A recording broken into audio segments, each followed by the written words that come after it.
Chapter 101, Keeping Up with Hardware but Not Falling Behind on Software. After emerging from the secret room, Aaron lay down in his bedroom. Learning swordsmanship didn't bother him much.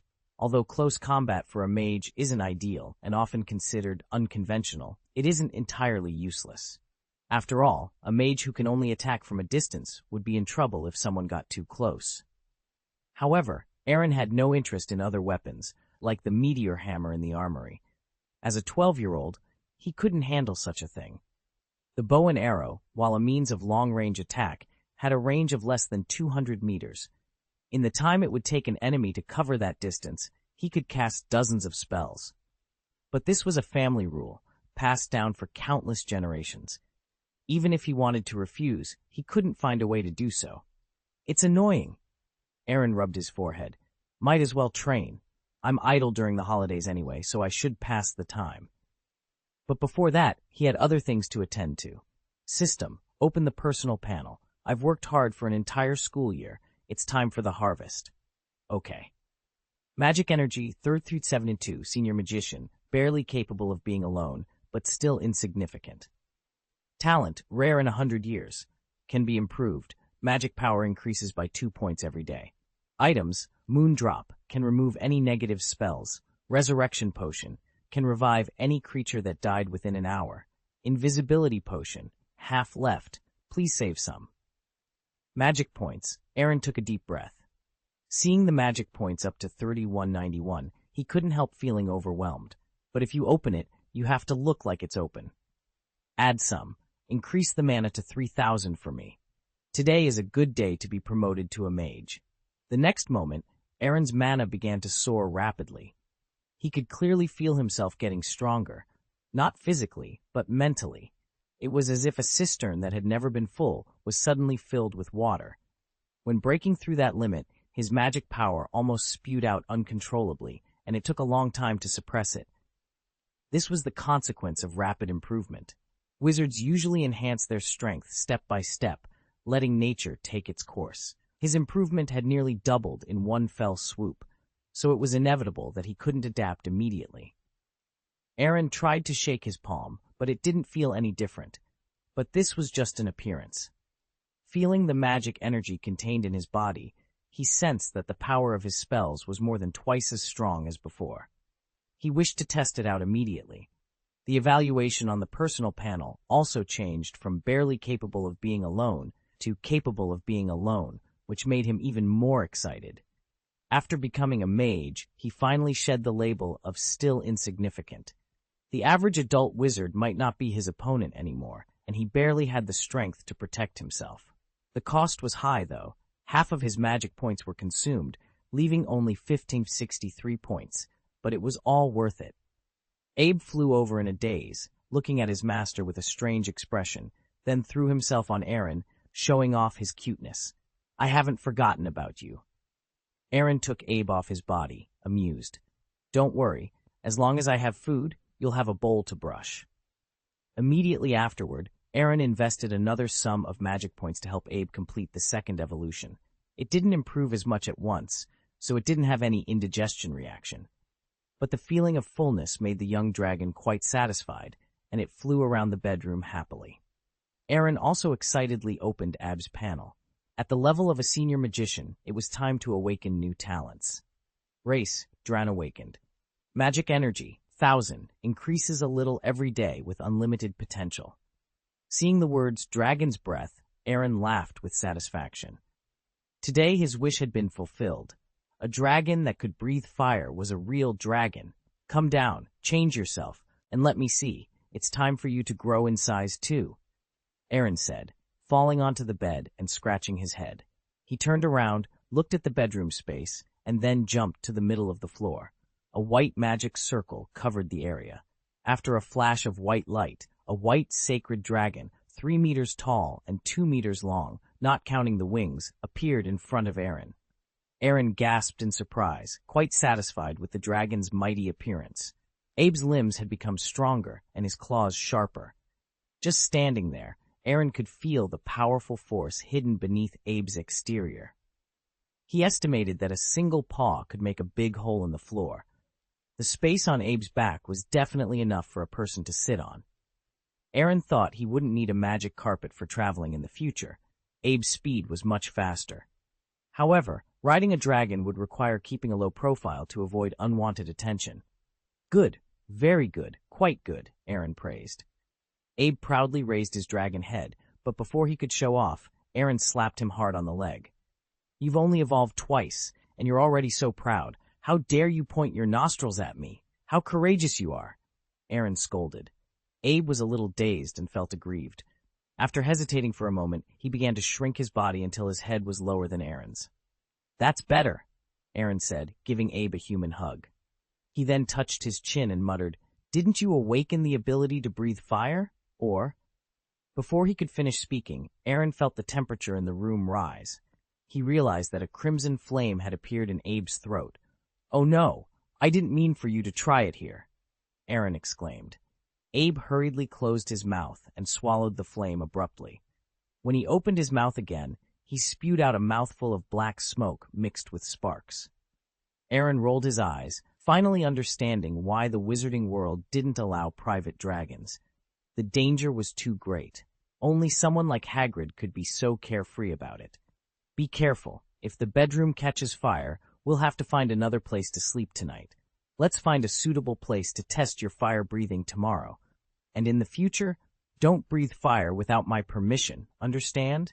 Aaron instructed. Abe nodded immediately and changed back to the size of a cat. He felt safer at that size in the room. Lying on the bed again, Aaron remembered that he still had more than 1,000 magic points left. He opened the system mall, ready to spend a lot. Now that his strength had reached the level of a mage, the hardware had been upgraded and the software naturally had to keep up. Magic category. Transfiguration, 1,000 magic points, including animagus. Water-breathing charm, 100 magic points, allows free breathing underwater, consumes 10 magic points per minute. At levitation charm, 10 magic points. At patronus charm, 200 magic points. At apparition, 800 magic points. Materials, phoenix feather, 30 magic points. Dragon blood, 20 magic points. Mandrake, 5 magic points. At bezoar, 1 magic point. At unicorn horn, 3 magic points. Item category, blank magic crystal, 100 magic points, contains powerful magic, can power a magic circle. Blank. Blank. At collector's edition quaffle, 30 magic points, a priceless treasure for Quidditch enthusiasts. Aaron glanced briefly and temporarily gave up on the transfiguration part. Although buying it would allow him to become a master of metamorphosis, like Professor McGonagall, it was a course taught by a specialist. Since he already had a certain foundation, he could try to be self-taught. Unless there was a discount or a higher cost performance, there was no need to spend on it. After thinking for a while, he set his sights on apparition. He had been coveting this teleportation skill for a long time, so he bought it. After learning the spell, Aaron felt a wealth of knowledge flood his mind. It was as if he had performed apparition thousands of times. This magic had immense potential. With Turgrur, he distance traveled, dependent solely on the level of magical energy. With sufficient strength, one could traverse cities, countries, and even continents in an instant. However, apparition came with significant risks. The farther the distance, the greater the danger. A single misstep could result in severe consequences, such as losing a limb or worse. Fortunately for Aaron, these risks were almost negligible. As long as he had enough mana, he could travel anywhere. If he ever reached the level of a god of magic, he might even embark on interstellar journeys, though the destination would be uncertain. Ending up in outer space would be a grim fate. Despite its power, apparition had its limitations. Certain spells could restrict or interfere with it, blocking the caster. Some places, like Hogwarts, had enchantments that prohibited apparition altogether. Nevertheless, the magic was incredibly convenient and powerful, and Aaron was eager to try it out. Moving from Gaius Castle to Diagon Alley would be easy with his mage's mana reserves, but he lacked practical experience. To be cautious, he decided to start small. He focused on a spot 10 meters away, just outside the bookshelf. Chapter 102, The Importance of Proficiency in a Foreign Language. Aaron focused on the bookshelf, concentrating on moving objects with his mind. He channeled his thoughts from his brain to his body. Swish! Aaron's body disappeared instantly, and when he reappeared next to the bookshelf, his first attempt at apparition was perfectly successful. Thanks to his experience, he didn't feel any discomfort or the urge to vomit that beginners often experience. On the contrary, he enjoyed the special excitement and immediately decided to change his target. Aaron looked out the window at the moonlit lawn outside. He lived in a room on the top floor of the castle and wanted to experience what it would be like to jump off the 8th floor. However, just as he was about to experiment, he felt an inexplicable resistance, and apparition was completely useless. Damn! Aaron patted his forehead. He had almost forgotten that Gaius Castle was protected by a spell that prohibited apparition. Only djinns and the authorized elders in the family could use this magic here. This meant he had the absolute right to use this bedroom, otherwise he wouldn't even have the chance to experiment. Although a bit regretful, Aaron decided to keep his newfound ability a secret from his family, using this magic as a trump card known only to him and Abe. He also tried to hide the fact that he had become a mage as much as possible. A 12-year-old senior magician could be described as a rare genius, but a 12-year-old mage was almost unheard of. Such prodigies were often seen as threats, and if someone like Voldemort knew of his talent, he might try to eliminate Aaron at any cost if he refused to join him. Aaron took a deep breath to calm himself and then turned his attention to the mall interface. He had 383 magic points left, which needed to be used wisely. Materials and items were temporarily excluded since he wouldn't need them for the time being. In the magic category, he couldn't afford transfiguration, and he already knew the levitation charm. The apparition column was blank, waiting to be refreshed, so his only options were the water avoidance charm and the Patronus charm. After a moment of hesitation, Aaron placed an order for the water avoidance charm, spending 100 magic points. He didn't feel bad about it at all. Being able to breathe freely underwater and ignore water pressure meant that the sea would no longer be a restricted area for him. As long as he had enough magic points, he could even walk on the ocean floor, provided that the ocean giants didn't swallow him whole. As for the Patronus charm, Aaron was conflicted. He knew that this magic, which summoned a unique silver-white animal-shaped guardian from hope and happiness, had extraordinary defensive abilities, especially against dementors. High-level Patronuses could even speak and be used as messengers between wizards. However, most wizards couldn't cast this spell, and some could only summon a ball of silver-white steam with minimal defense. Aaron's dilemma stemmed from his greed and his belief in his ability to learn the spell. He didn't lack talent or happy memories. With proper instruction, he was confident he could master this extraordinary magic in time. Apparition required a significant number of magic points, but the Patronus charm only needed a fraction of that, which showed its value. Aaron realized that it wasn't too difficult and didn't require spending a lot of magic points. With this understanding, he shook his head and focused on the blank commodity column. Gritting his teeth, he began to refresh the items. Each refresh cost 1 magic point, and he could choose to refresh individually, by type, or all at once. Although a single refresh was the least cost-effective, he had already spent nearly 100 magic points extravagantly tonight, so refreshing once or twice wouldn't hurt. First, Aaron replaced the levitation charm, which was more of an eyesore than the blank columns. After spending a magic point, new magic items appeared on the interface. At Dragon Language, 100 magic points. As the name suggests, this is the language of dragons. You can communicate with dragons after you learn it. After reading the introduction, Aaron turned to look at Abe, who was lying on the bed, and couldn't help raising his eyebrows. This skill seemed somewhat useless, but had a small benefit. After all, he had only raised 1 dragon, and knowing the language of dragons could greatly improve his understanding with Abe. It would definitely yield better results with less effort in the future. However, it also seemed unnecessary. Although Abe was a bit mischievous, he was 100% loyal to Aaron. They didn't need verbal communication. A look was enough to understand each other. But giving up on this skill felt a bit wasteful. It would allow him to better understand Abe's needs and take care of its emotions. Hey, It's tasteless to eat, and it's a pity to throw it away. Aaron sighed. System, isn't this dragon language too expensive? If it were cheaper, maybe I would place an order. Dragon language is an extremely rare, obscure, and difficult language. In the eyes of dragon trainers, it is a priceless treasure, worth any price. The host only needs to use 100 magic points to learn this foreign language, which is definitely a big advantage. Aaron was taken aback. Was he being ignorant? But this foreign language is really not very useful to me. It's the kind of tasteless skill. Appearance. This is pure appearance, the system said righteously. In the magic world, any skill has its special use. Most skills are related. For example, it will be easier for a wizard who knows the levitation charm to learn flying magic, and it will be easier for a wizard who knows the iron armor charm to learn its advanced magic, super armor protection. Aaron was stunned for a moment.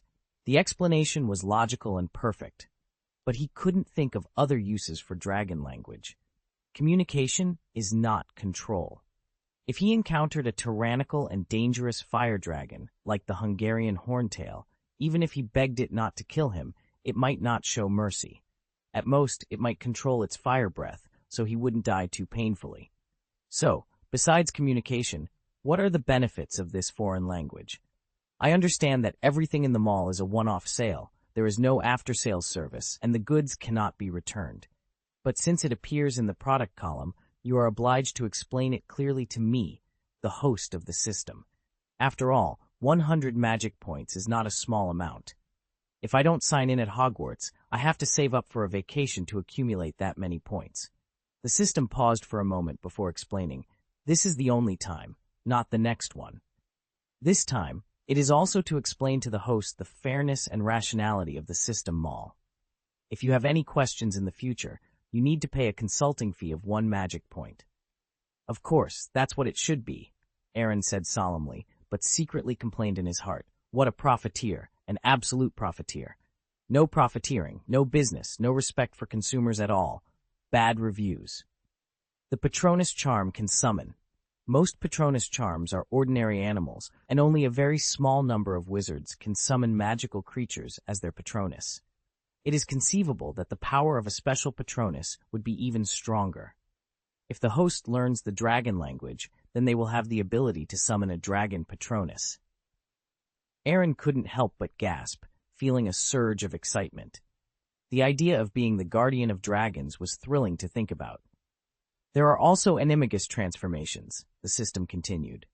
A wizard's animagus form is related to their personality, with different personalities corresponding to different animals.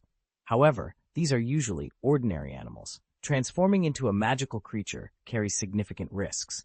They may never be able to change back into humans, and their rational consciousness could be gradually replaced by wild instincts. But after learning the dragon language, the host's animagus form will be a risk-free giant dragon, capable of flight, using dragon breath, and possessing strong defensive and offensive capabilities. Hearing this, the brilliance in Aaron's eyes grew brighter, though he was still a bit puzzled. Isn't there only one kind of animagus form for everyone? So if I didn't learn the dragon language, would my animagus form be finalized? The system needs to correct that misconception, it replied. Transfiguration is a profound branch of magic, not a single spell. A master of potions cannot make potions without a formula, and a master of transfiguration may not understand all the mysteries of this magic. Given that animagus transformation is extremely difficult to learn and comes with considerable risks, it is already quite challenging for ordinary wizards to master one animagus form, let alone study another. Even if they did, without the corresponding language for the race, experimenting with a second animagus form would be difficult and could lead to misunderstandings over time. I see, Aaron murmured. The ability to transform into a dragon must be kept hidden and used only when absolutely necessary to avoid unnecessary trouble. Additionally, there are other benefits. Dragons are less hostile towards wizards who have learned the dragon language. At the very least, they won't attack them on sight. No need to explain further. Buy it, Aaron said decisively, ready to accept this obscure knowledge and master the advanced language. Chapter 1 and 3, Talent Determines the Number of Cram Schools. The next day, Early in the morning, the alarm clock rang at 6 o'clock sharp. Aaron opened his eyes groggily. Despite a school year at Hogwarts, his biological clock hadn't changed much, and he didn't even consider sleeping in during the holidays. After dressing and washing up, Aaron lifted Abe from the bed.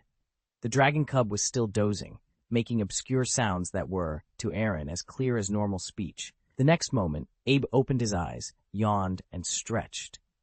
Aaron's mouth twitched. He realized that the dragon's language wasn't as elegant as he had thought. He had clearly told Abe to get up, but the little guy seemed to hear it as dinner. More than half an hour later, Aaron arrived at the restaurant with Abe, who had finally woken up.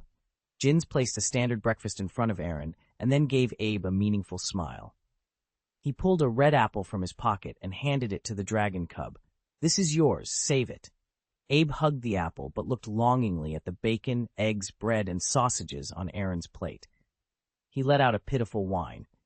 "You need to lose weight. From now on, you'll only have an apple for breakfast," Jin said firmly. Abe let out a mournful woo and turned his dragon face away. "It says you're a bad person," Aaron translated with a chuckle. "Dragons have a big appetite. You're being a bit unreasonable." "Master, you don't need to plead for it. I fed it for 2 months last year and know all too well how much this guy eats. Not to mention an apple. Even if I brought a box of apples, it wouldn't be enough. Compared to before, this breakfast is a bit sparse, but it won't starve." Abe looked at Aaron with a mix of grievance and defiance, stretching out his dragon claws menacingly at Jins. "It says the situation has changed and wants me to call the shots. Abe has grown a lot, so his appetite will naturally increase. You're abusing a young dragon," Aaron said, trying to mediate.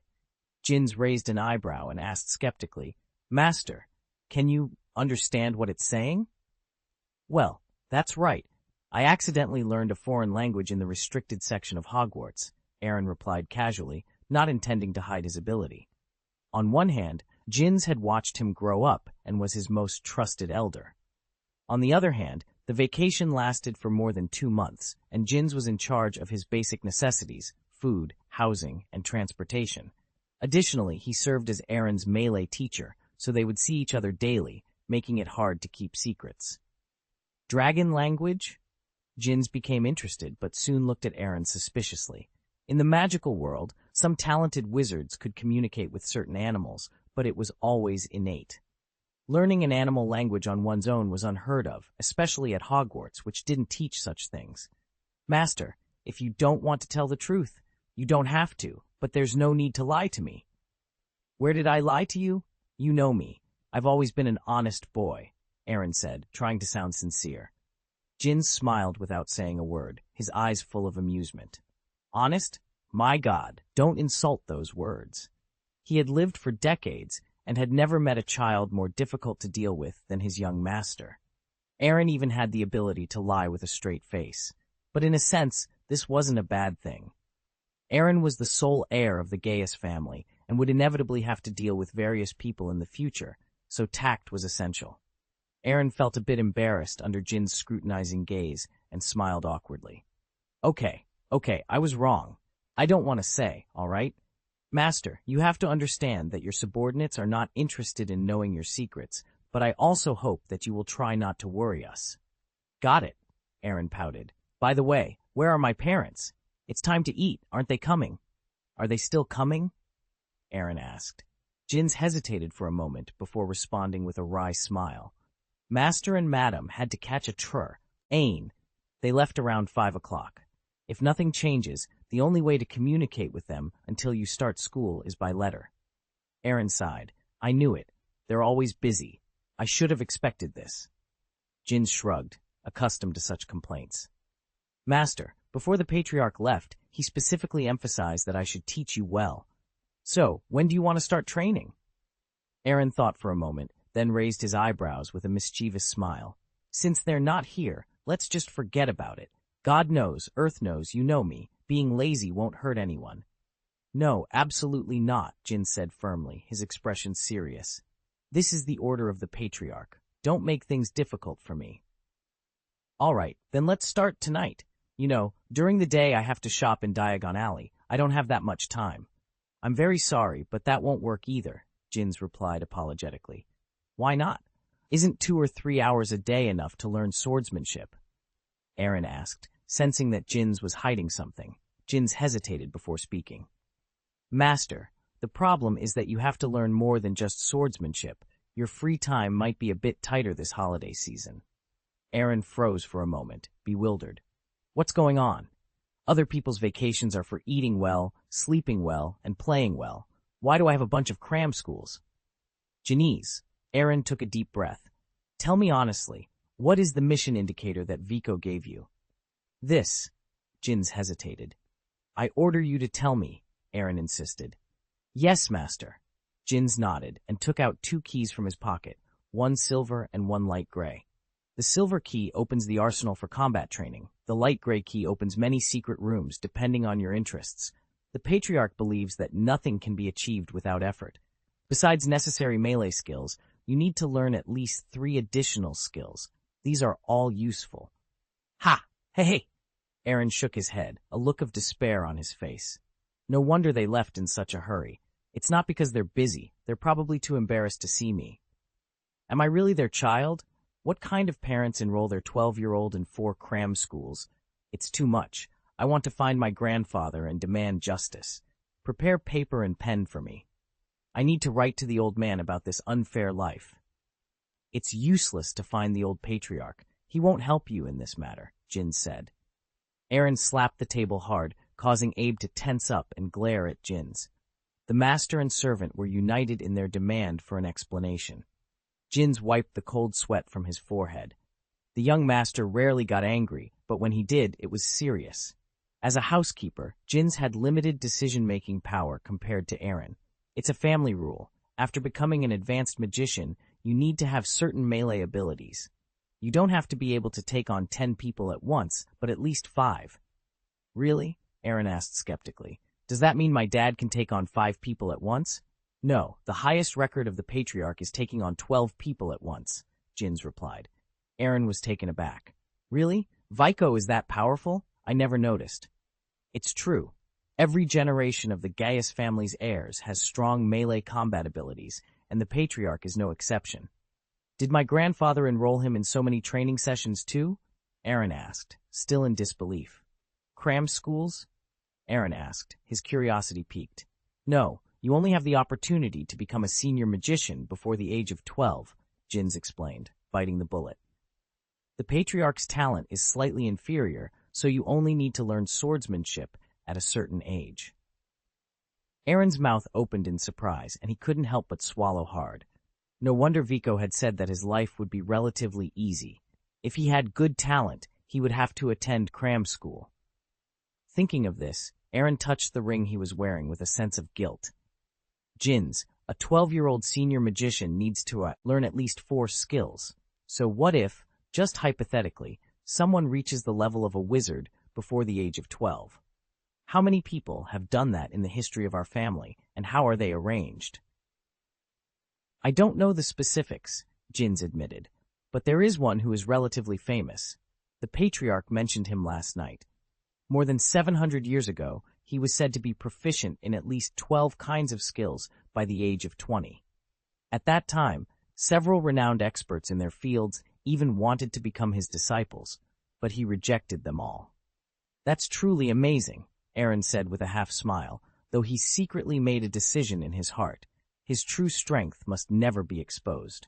4 cram schools were already a challenge. If he had to attend several more, it would be impossible to survive. He was still young and did not want to die prematurely. Chapter 104, Vulnerabilities from the Custody Perspective. After friendly negotiations, Aaron finally reduced his daily cram school time to 8 hours. Each class lasted 2 hours, which was very demanding, but this was Jin's bottom line. If there were too few classes, he wouldn't be able to guarantee Aaron's learning efficiency. After breakfast, Aaron went to the small shop in Diagon Alley via flu powder. He wasn't in a hurry to open the store for business, but to sign in as usual. He had spent a lot last night, and now he had very few mana points left, less than 200, and needed to replenish them urgently. Diagon Alley couldn't compare to Hogwarts, and the reward for the daily lottery was significantly less. But rare things are valuable, and with his current capital, every magic point counted. After all, no matter how small a mosquito is, it is still meat. Just as Aaron sighed and lamented his sad holiday life, a green flame burst out from the fireplace. Jins emerged with a book, a faint smile on his face, but neither Aaron nor Abe gave him a warm reception. They turned away after a simple glance. One was because half of the leisurely holiday life had been taken up, and the other was because the recipes had been changed beyond recognition, making it highly likely that they wouldn't eat well in the future. "Master, Jins began. "Don't feel embarrassed," Aaron waved his hand. "I won't complain to you. After all, you can't make decisions about the cram school." "Thank you, Master, for your understanding."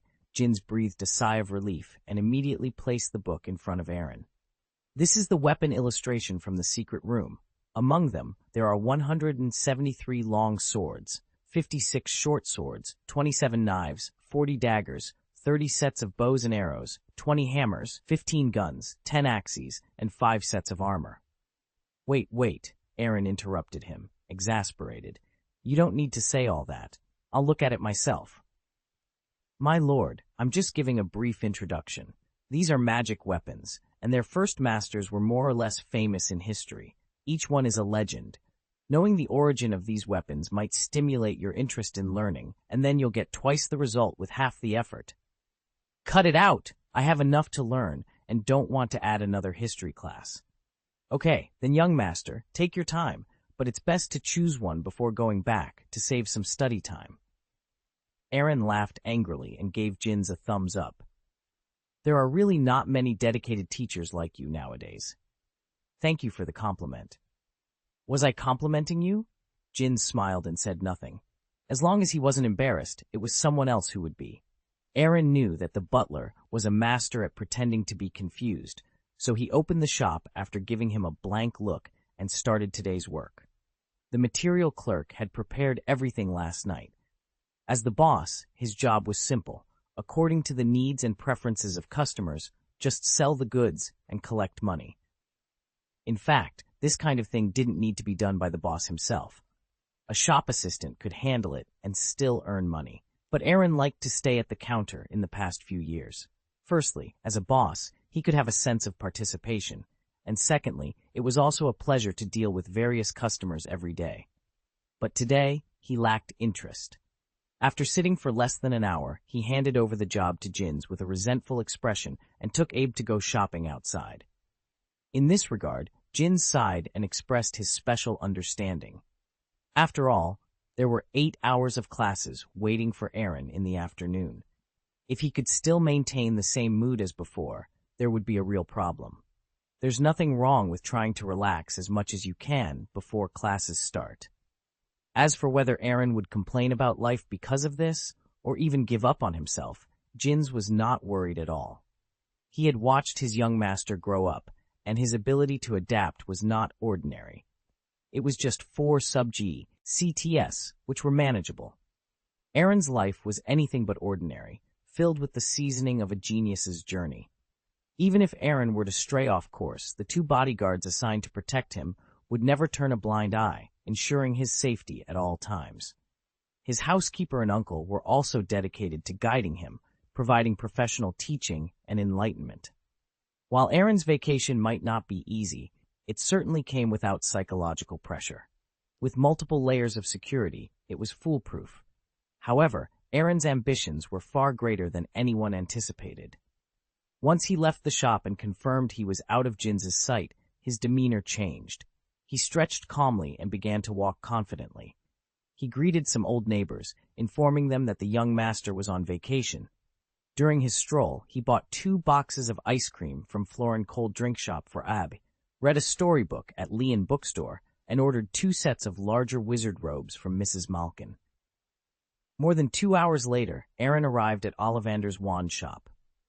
"This signboard still looks a bit out of place. It's too old," Aaron murmured, shaking his head as he opened the store door and walked in. The doorbell rang automatically, but Ollivander did not appear, likely not in the store. Aaron sat at the desk, heaving a sigh of relief. While wandering outside, he had sensed 2 people following him closely. He knew they were responsible for monitoring. No, protecting him. He had been aware of their existence for years, but only after becoming a mage did he start to perceive them, albeit faintly. These protectors were highly skilled, their concealment methods professionally trained. No one had noticed their presence during his 2-hour shopping spree. Aaron estimated that upon his return, the bodyguards would report his itinerary to Jin's, which was annoying, but unavoidable. Fortunately, Ollivander's wand shop was a safe haven. This was his uncle's territory, and the bodyguards respected its sanctity, staying outside and not worrying about Aaron's safety within. For the first time, Aaron felt he had outmaneuvered his loyal guardians. This small victory was immensely gratifying. On a whim, Aaron moved his fingers, and a pale white light flickered on his right index finger.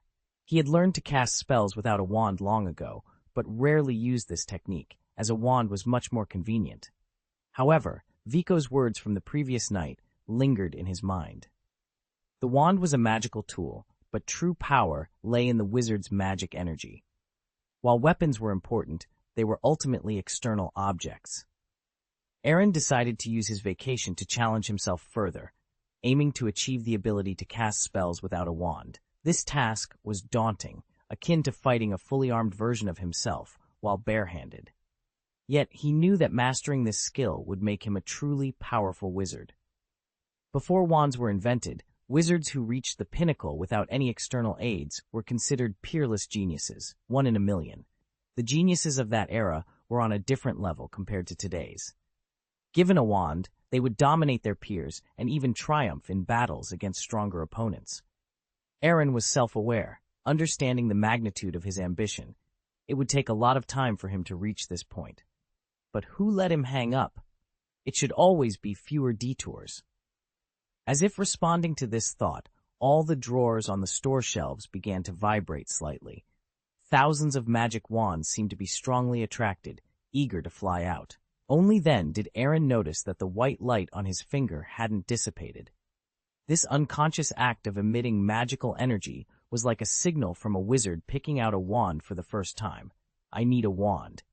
He was recognized by all wands at the beginning, but he didn't expect it to happen again today. Although he was very excited, he immediately put away his magic power and suppressed these movements. After all, there were still 2 people guarding the shop outside, and it would be a lot of trouble if they rushed in, worried. With the first time, there would be a second time and a third time. In this way, Ollivander's wand shop would gradually lose its protective effect on him. He didn't want to be watched all the time, without even a place to breathe. Jingle! The doorbell rang again. The silver-haired Ollivander came in, looked at Aaron, who was sitting at the desk, and showed a kind smile. "Long time no see, Uncle," Aaron said, shaking his right hand. "Miss me? If you have nothing to do in the future, you can come and help me look after the store," Ollivander said with a smile. "If you are willing, you can study the craftsmanship of wands with me." "This? What? Don't want to?" "Of course I do. Who doesn't know Ollivander's wands are the best? It's just that I may be very busy this holiday, and I don't think I have much time." "I thought so. But it's okay. Jin's just approached me and said that making wands can also be included in the scope of your course selection." Chapter 105, The Worst Class I've Ever Taken. Aaron wandered the streets in a daze. He wasn't sure how he had managed to leave Ollivander's wand shop, but he knew he had offended his uncle. He had decided not to include wand making in his curriculum, opting instead to specialize in wandless spellcasting. To be fair, learning wand making seemed inconsistent with his plans. Of course, wand crafting is undeniably useful. Almost all wizards in the wizarding world rely on wands, and the skill of making them is held by only a few. However, Aaron's family had already enrolled him in 4 cram schools, leaving him no spare time to learn anything else. Back at the small shop, Aaron glared at Jin's fiercely. "How many classes can I take? Why does it include wand making?" "A lot," Jin's replied meaningfully.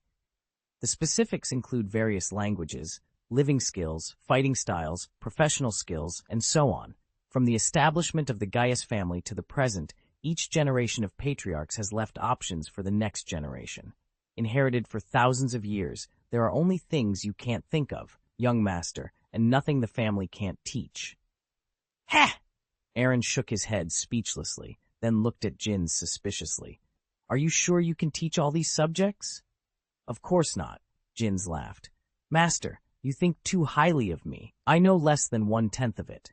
But you don't have to worry. Every class has a special teaching method, which is very reliable. What do you mean? Aaron asked. To give a simple example, Hogwarts has a history of magic class, and the substitute professor is a ghost, Jins explained. Aaron suddenly realized but felt something was off. The secret room of the Gaius family was unknown to outsiders, ruling out the possibility of hiring famous teachers with huge capital. But it was also impossible for their family to raise hundreds of ghosts as teachers. That was too outrageous. He decided not to ask too much, knowing all questions would be answered once he returned. Is there anything I need to prepare in advance? Aaron inquired. Raise your energy and adjust your mentality. That's all you need to prepare, Jins advised. More than an hour later, the two returned to the secret room in the castle. Jins skillfully opened the arsenal and made a gesture of invitation, asking Aaron to choose a weapon. Aaron casually walked to a shelf and took out a long sword. Are you sure about this one? Jins asked. Yes, Aaron confirmed. Jins nodded slightly, took a similar long sword, and began teaching. Basic swordsmanship is the core of swordsmanship. There are stabbing swords, splitting swords, lifting swords, hanging swords, cloud swords, pointing swords, collapsing swords, cutting swords, wrist-cutting flowers, and so on. Every time Jins mentioned a technique, he demonstrated the essentials of the action, ensuring Aaron understood before moving on to the next. It took more than 10 minutes to complete the demonstration. Master, do you have any questions? Jins asked. Well, no, but is this it? Aaron questioned. Isn't it too hasty to teach me just a few movements? It's not hasty, it's quite necessary, Jins said solemnly. Young master, you are just a beginner. It would be irresponsible to teach a beginner advanced sword moves. You need to practice the basic movements for an hour and a half in each swordsmanship class until you master them thoroughly. The remaining half hour will be actual combat training. I understand. The actual combat is the key point. Aaron chuckled. Basic plus tricks. It sounds reasonable, but aren't you a bit too relaxed as a teacher? Master, you are wrong to think so, Jins said meaningfully. In fact, teachers will always. Aaron gave him a deep look, deeply suspicious. The professors at Hogwarts might be qualified to say such things. After all, they have to manage hundreds of students, correct homework, deal with various disputes, and solve learning problems. But Jins is only responsible for him alone, and 3/4 of a class SS can be openly lazy, which has nothing to do with suffering. Jins nodded, smiling without saying a word. Formal training began soon, and Aaron clenched the long sword in his hand. Less than halfway through his first movement, a silver long sword rested on his shoulder. Jins patted lightly, his face expressionless, assuming the posture of a strict teacher. Raise your arms up, and the sword and arms should be in a straight line, Jins instructed. Yes, Aaron replied in a strange manner. The serious butler made him feel like a mouse facing a cat, and he subconsciously tightened his body. Swish! The thrusting motion was successfully completed, but before Aaron could breathe a sigh of relief, his head was flicked. The movement is standard, but the speed is too slow. If you really encounter an enemy, the speed of your sword is enough to get you killed twice, Jins critiqued. Isn't this training? Aaron protested. It's because of the training that you can't relax. The usual slack may kill you at critical moments, Jins explained. Hearing this, Aaron put away his temper. He knew that what Jins said was right and immediately proceeded to the next action. Chopping the sword from top to bottom, the force reaches the body of the sword. No, Jins interrupted. Why? This action is usually simple. Where am I going wrong? Aaron asked, frustrated.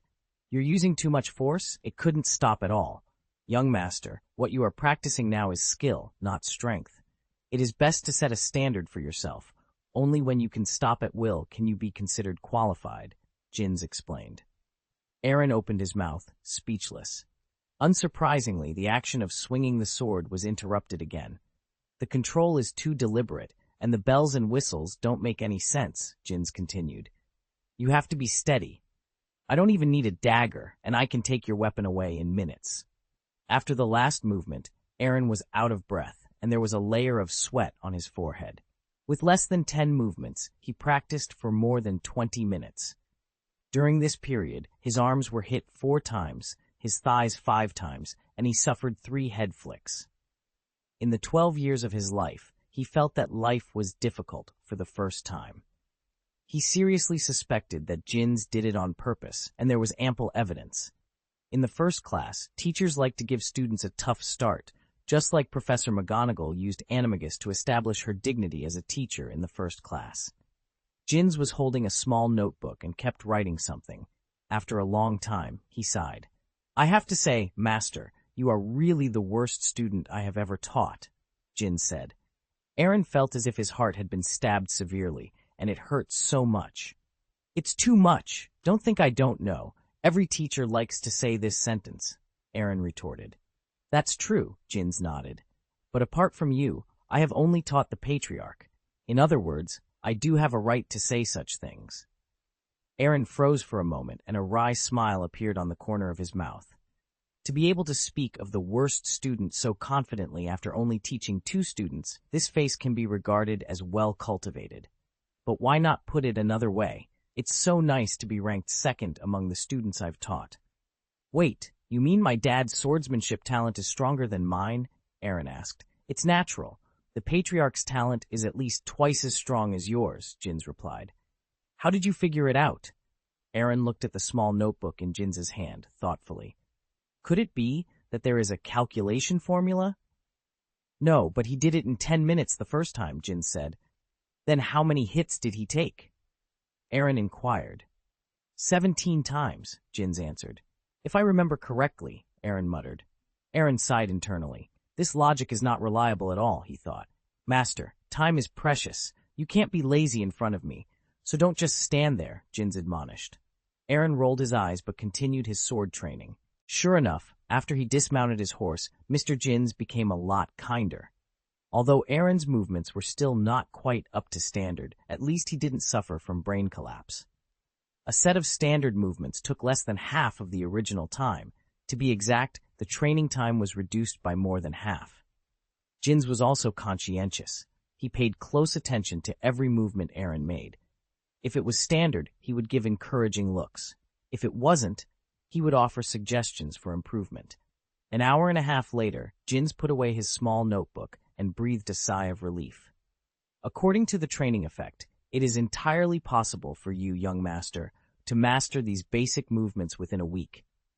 "A week, barely acceptable," Aaron murmured, waving his long sword with slightly trembling hands. "Now it's time for actual combat training. Although I am a little overwhelmed in front of you, I am ready." "Good momentum," Jinns said with satisfaction. He then put the long sword on the shelf and took out his wand. Hey, what does this mean?" Aaron's face changed slightly, and he took a step back involuntarily. "Is it appropriate for you, a great magician, to deal with me, a beginner swordsman? Are you sure you're not bullying?" Young master misunderstood," Jinns said, tapping a piece of armor with his wand. The armor climbed up from the shelf, as if it had been given life. Chapter 106, Who Can Be Reliable at Critical Moments.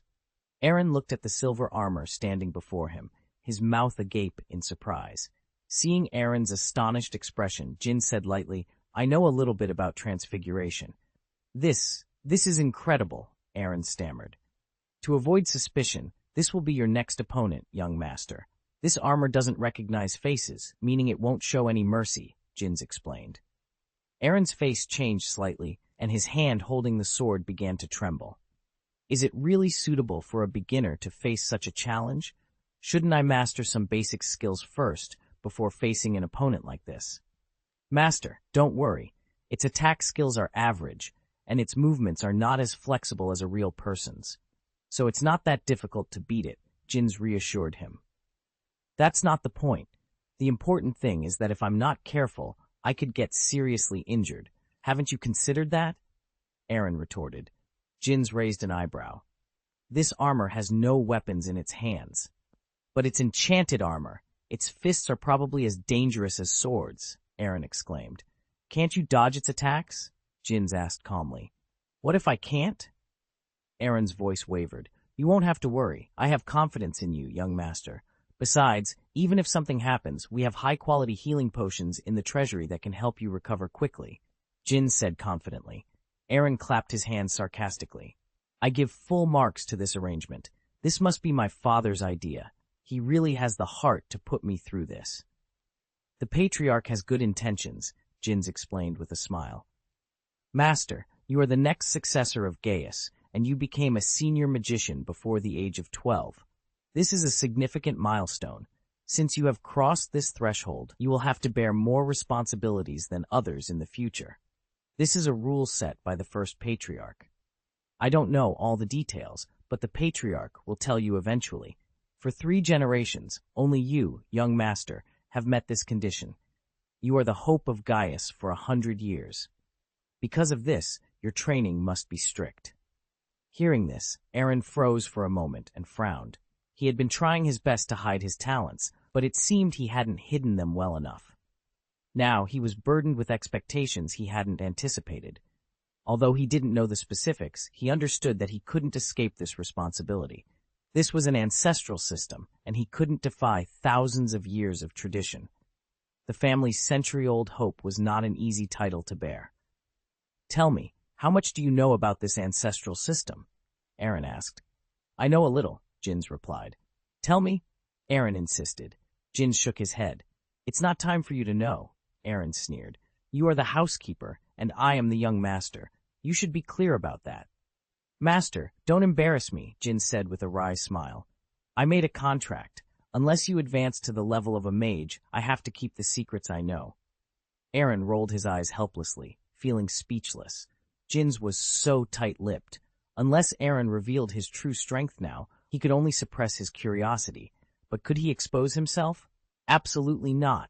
If a high-level magician was the hope of the whole family, what would a wizard be? Aaron took several deep breaths to stabilize his mood.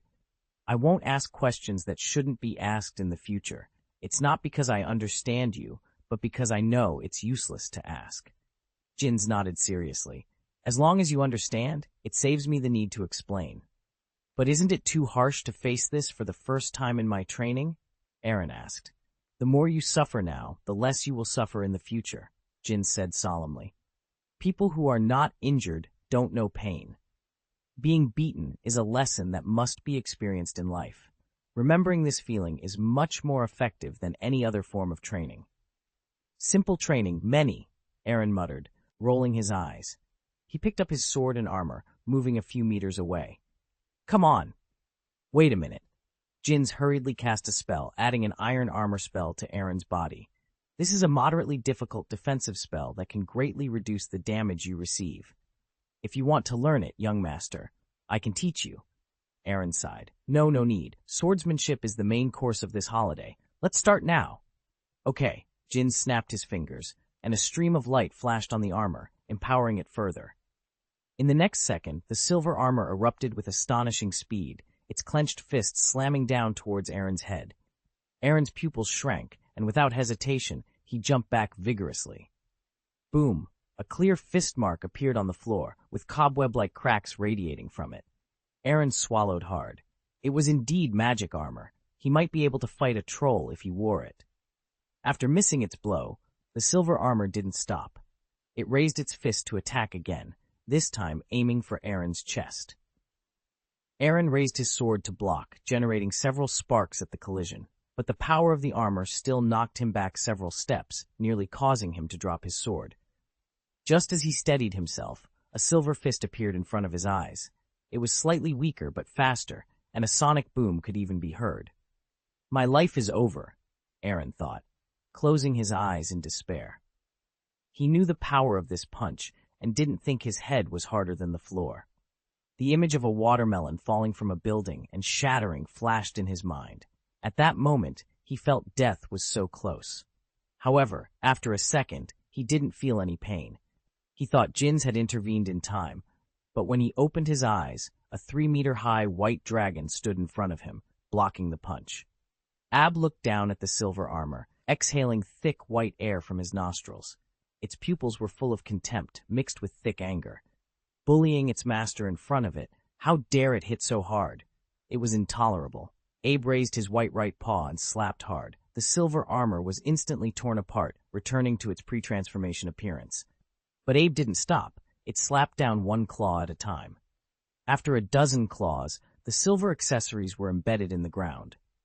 Then, a dragon's breath washed over the ground. Fiery flames spread like a tide, burning the armor and gravel red, barely quelling its anger. Abe! Aaron was moved to tears, then curled his lips in disdain at the stunned djinns. It was clear who was truly reliable at critical moments. After finishing with the armor, Abe quickly shrank and threw himself into Aaron's arms, trying to soothe his master's fragile heart. Through dragon language, Aaron understood the concern, worry, and even a trace of fear in Abe's roar. After all, this was his master's training, and it couldn't help but intervene. What if the housekeeper got angry? Maybe there wouldn't even be an apple for breakfast in the future. Well done, beautifully done, Aaron patted its head appreciatively. Loyalty is commendable. You've grown so much. What's the matter with eating more? In the future, I will be the master, and I will add an extra roast chicken to each meal. The meat will be enough. Abe nodded hurriedly, his eyes narrowing into crescent shapes, happiness written all over his face. Master, this is wrong, Jin said hesitantly. Didn't Dumbledore say that Abe is only a little over a meter tall? Why has he grown so big? Can you manage? Maybe it's my family's dragon who is special, Aaron replied, a hint of pride in his voice. Anxious to protect the Lord, it has inspired his potential. This is truly unbelievable, Jin sighed. Such a situation is very rare among magical animals. But wasn't its reaction a bit too extreme? Fortunately, the floor was badly damaged, but it can be restored to its original state with a repair spell. However, that set of magic armor is a different story. It suffered a series of attacks from the giant dragon and was dismantled into pieces. It will need to be remade by a professional blacksmith. Humph, Aaron snorted coldly. You have the nerve to talk. Do you even realize how dangerous the situation was? I almost died. No, really, it wasn't that bad. I knew how to measure the situation. Even if you had taken that blow, young master, you wouldn't have been in mortal danger. With the iron armor curse protecting you, at most, you would have ended up with a black eye. Hey! Why don't you try hitting someone in the face? Jin smiled mischievously. You can't expect your future opponents to show mercy. Enemies are never merciful. They won't hesitate to slap you in the face or do whatever it takes to attack effectively. Chapter 107.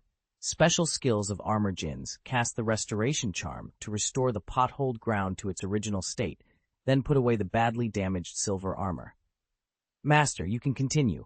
There is still a little time before the end of the first class, and there will be another one. Roar. Ab let out a dissatisfied growl. Continue? You almost hurt my master just now, didn't you see? Aaron understood the meaning of the roar, rubbed its head with a smile, and reluctantly put Ab on the ground. Be good, but this is my class, and you should not interfere in the future. Don't feel unbearable. Just like Jin said, if you suffer a little more now, you will suffer less in the future. Abby was stunned for a moment, his dragon eyes puzzled, but he turned around and left silently, leaving Aaron with a rather lonely back. Continue, Aaron commanded. Okay, sir. Jin swung his wand again, and a brand new suit of armor descended from the shelf.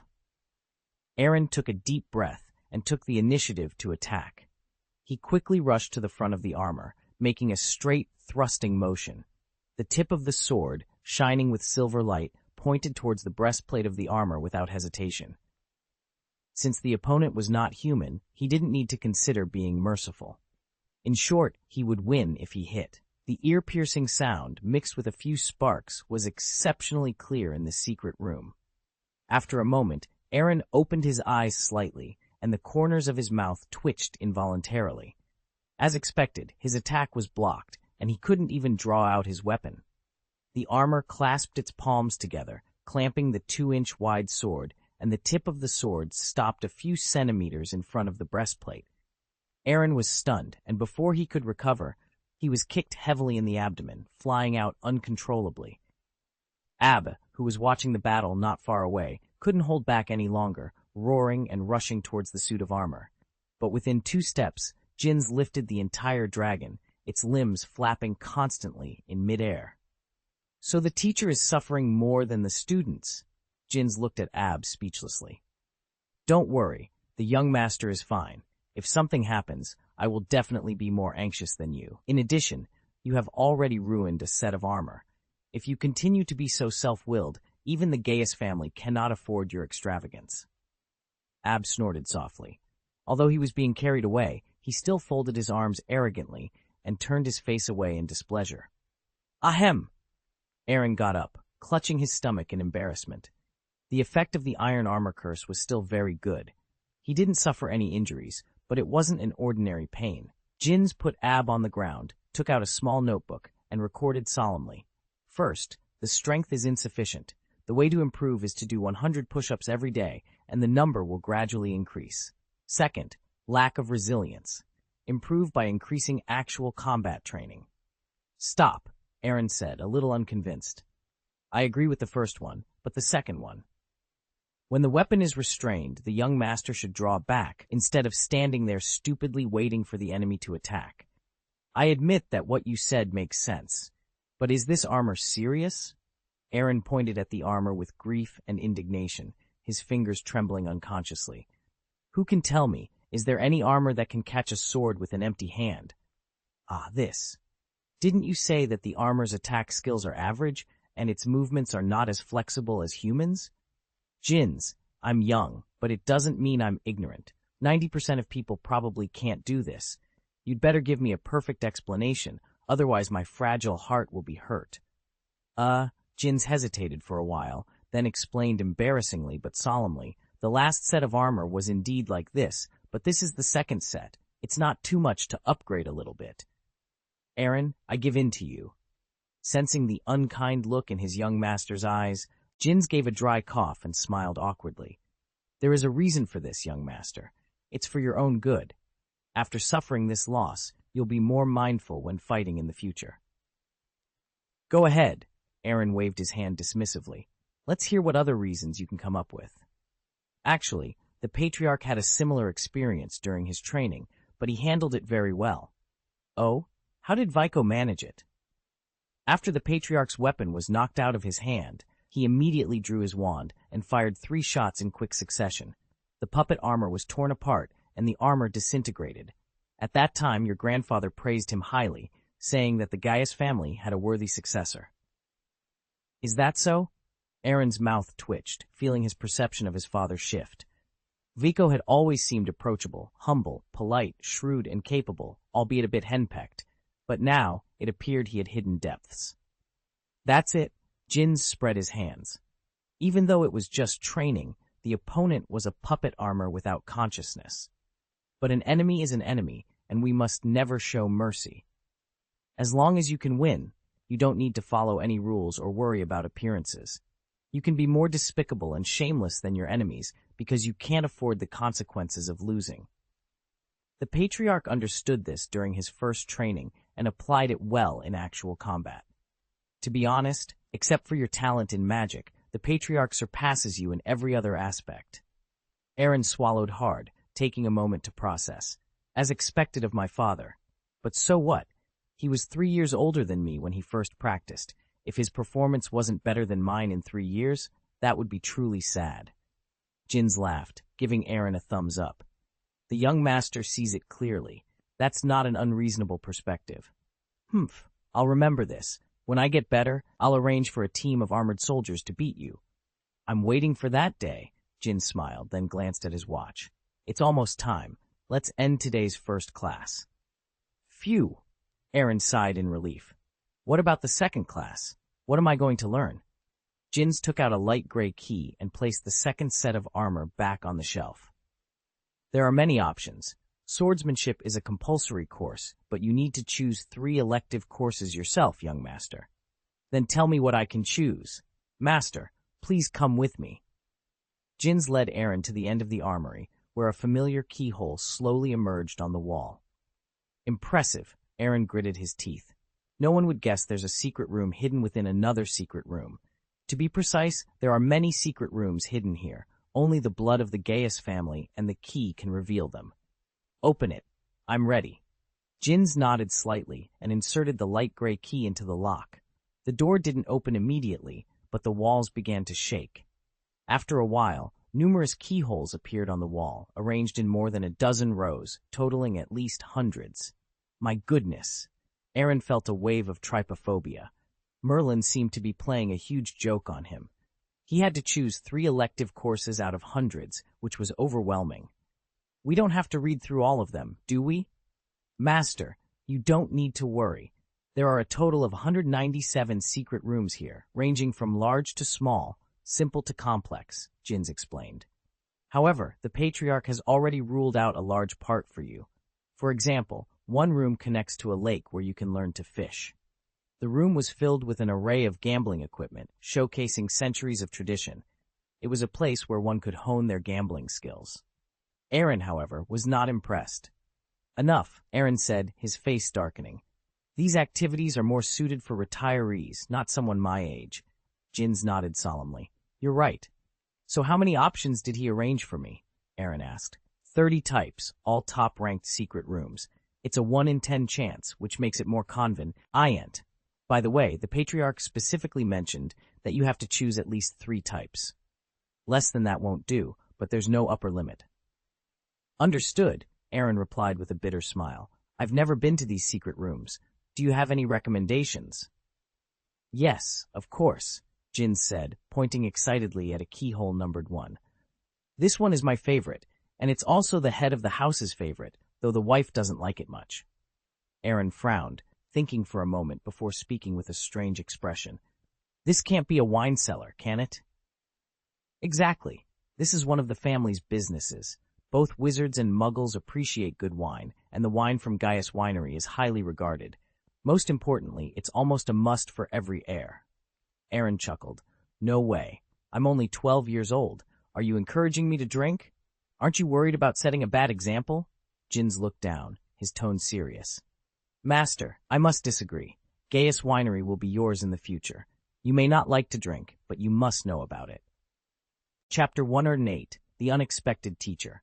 Aaron stared at the number 30 keyhole, stroking his chin thoughtfully. Let's rule it out, he finally decided. Jins froze for a moment. Did I not explain clearly just now? Young master, let me advise you as someone who has experienced it. You must choose this one. Forget it. No matter how true it is, it's not suitable for my age. Let's talk about it in a few years. Moreover, don't think I can't tell. If you want a drink, you can go there by yourself. You don't need to use my name as a cover. That's all right, Jins replied, smiling awkwardly. He then inserted the key into the first lock hole. Let's look at them one by one. The secret room opened, and Aaron, holding Abe, followed Jins inside. As soon as they stepped in, a wave of hot air hit them. The room was filled with crimson magma, and in the center were several huge machine furnaces, clanking intermittently. Various rare ores, each exuding a unique luster, were piled up on the side, their value evident at a glance. This place was transformed from a volcanic center, Jins explained. The Patriarch of that generation used immense mana to drag it into the family's secret room. It's not in a volcano, but its energy comes from one, maintaining a very high temperature at all times. As you can see, this is a forging room used to create magical weapons. Aaron nodded blankly. Are there blacksmiths in the family history? There's only one, but his accomplishments are quite impressive. Over 1,000 years ago, the Patriarch was regarded as the #1 blacksmith by several major kingdoms. Even now, the weapons he made are considered family treasures in royal families. Aaron rubbed his head, unsure how to comment. This ancestor, instead of being a good wizard, became a blacksmith, which seemed like a waste. But he reached the peak in another field, accumulating a vast network for the family. Royal friendships. There was more than one. Who could say he had narrowed his path? So, the theme of this secret room is forging, or do you teach? Aaron asked. No, I won't, Jins replied bluntly. Then why did you bring me here? To explore by myself? Of course not. Each secret room has a unique teaching method, Jins said, leading Aaron to the center of the room. A black stone pillar slowly emerged from a small pool of magma. Just put your hand on it. Aaron did as instructed, pressing his right hand onto the palm model on the stone pillar. Strange lines appeared on the pillar, and magma slowly flowed up along these lines, forming a figure above the stone pillar. Soon, the lava disappeared, revealing a young man with black hair and silver pupils who looked a bit like Aaron. This youth, similar to a ghost, had a certain sense of autonomy and could pass through any entity. However, unlike ghosts, his appearance was strikingly human, not the typical gray and white of specters. When Jin saw the figure appear, he immediately saluted to show his respect. The middle-aged man nodded slightly, then turned his attention to Aaron. "I am Aaron Gaius, the 7th-generation patriarch." "Excellent, Junior. Do you want to learn forging?"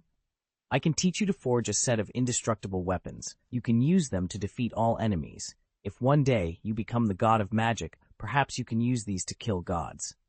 "This is too exaggerated," Aaron said with a sneer, somewhat disbelieving. "Don't believe it? It doesn't matter. You are not the first, and you are destined not to be the last." "Is this real?" Aaron asked, still skeptical. Agel was about to respond, but Jins immediately coughed. Please forgive my impoliteness, but Master Aaron is only 12 years old this year." 12 years old? Alger raised his eyebrows, scrutinizing Aaron carefully. A smirk formed at the corners of his mouth. "Interesting, really interesting. Little guy, you've hidden yourself well." Aaron's heart skipped a beat, realizing that his true strength had not escaped the ancestor's keen eyes. He quickly adopted a harmless and shy smile. "Ancestor, you won't tell anyone, will you?" "No, it's your ability to reach this level, and I won't trouble a junior. Besides, I've been through this myself and understand how difficult it is to be an heir." Aaron felt a surge of gratitude. "Patriarch, you are a good man." "Good man?" Alger laughed heartily. "That description doesn't suit me. I may not have killed anyone directly, but the number of people who died because of the weapons I made is at least in the thousands." "You can't think of it that way. More people die from wands, yet the magical world doesn't ban their sale." "Well said. I'm starting to like you a little bit." Aaron scratched his head in embarrassment and then asked, "Ancestor, what is your current state? You don't feel like a living person, nor like a ghost." "It's a deep kind of magic, memory magic. When my end was near, I connected part of my memory with this space. As long as this space exists, this magic can continue indefinitely. However, the flaw is obvious.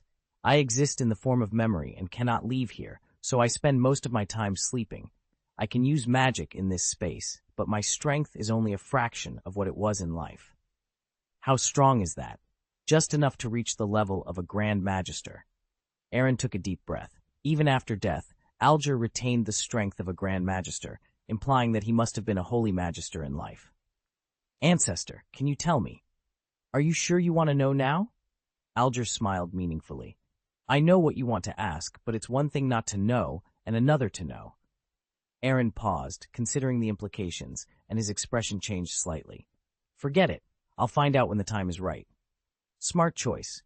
Now tell me, do you want to learn blacksmithing from me?"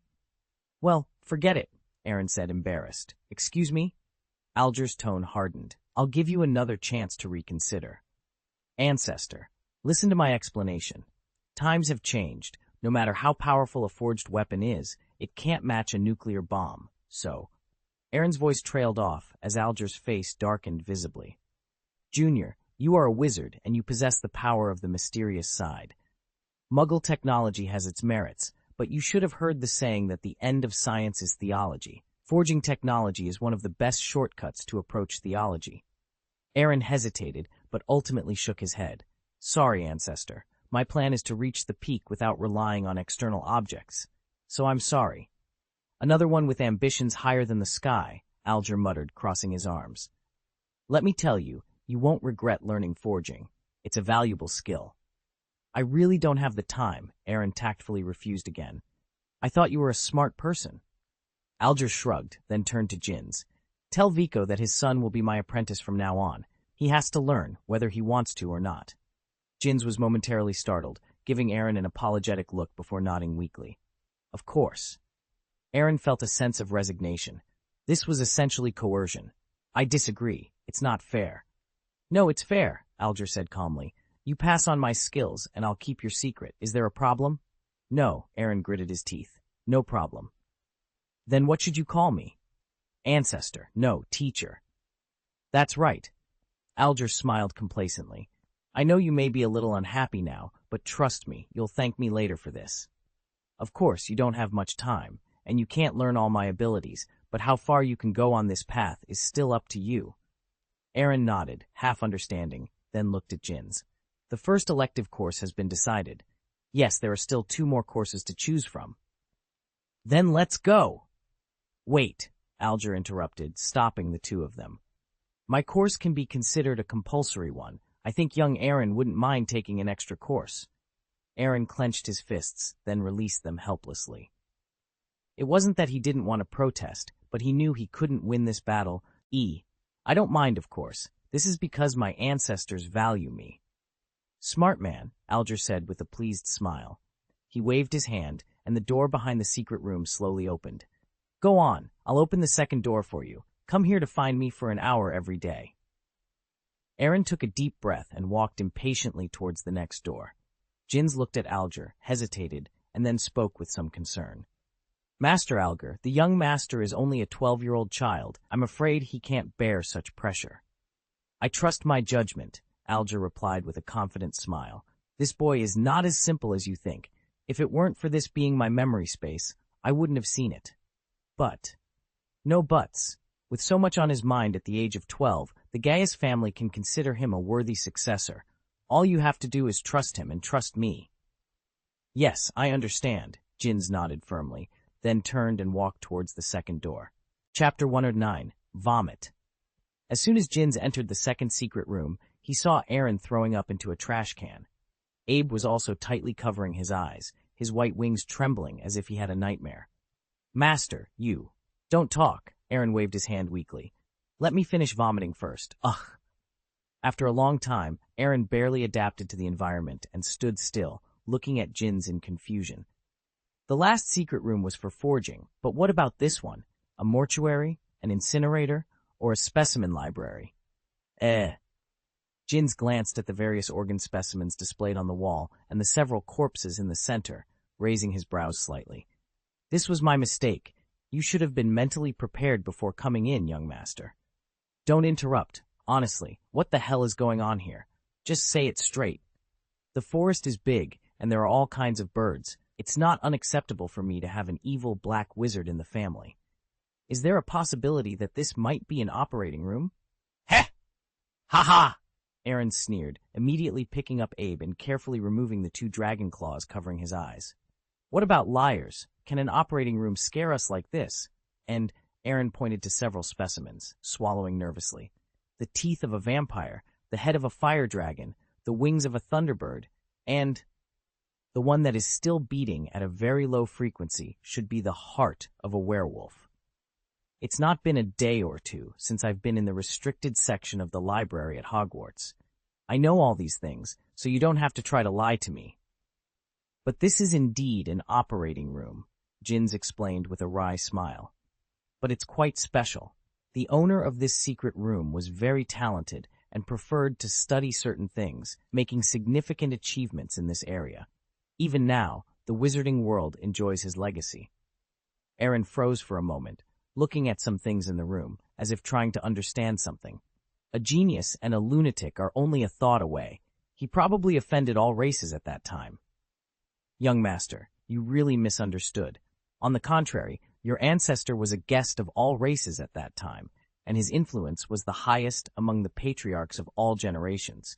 He is recorded in the family history as an ambassador of peace. Among the dark creatures, the relationship between the vampires and the wolf clan is extremely bad. Once they meet, they will fight to the death. But he once prevented the war between the Blood clan and the Wolf clan, and even the 2 tribes lived in peace for 100 years after his death. What's the matter? Aaron looked confused. If he had been told that the ancestor was a notorious dark wizard or a pervert who liked to study forbidden magic, he would have taken it for granted. But calling him a peace ambassador seemed exaggerated. Then, how do you explain these specimens?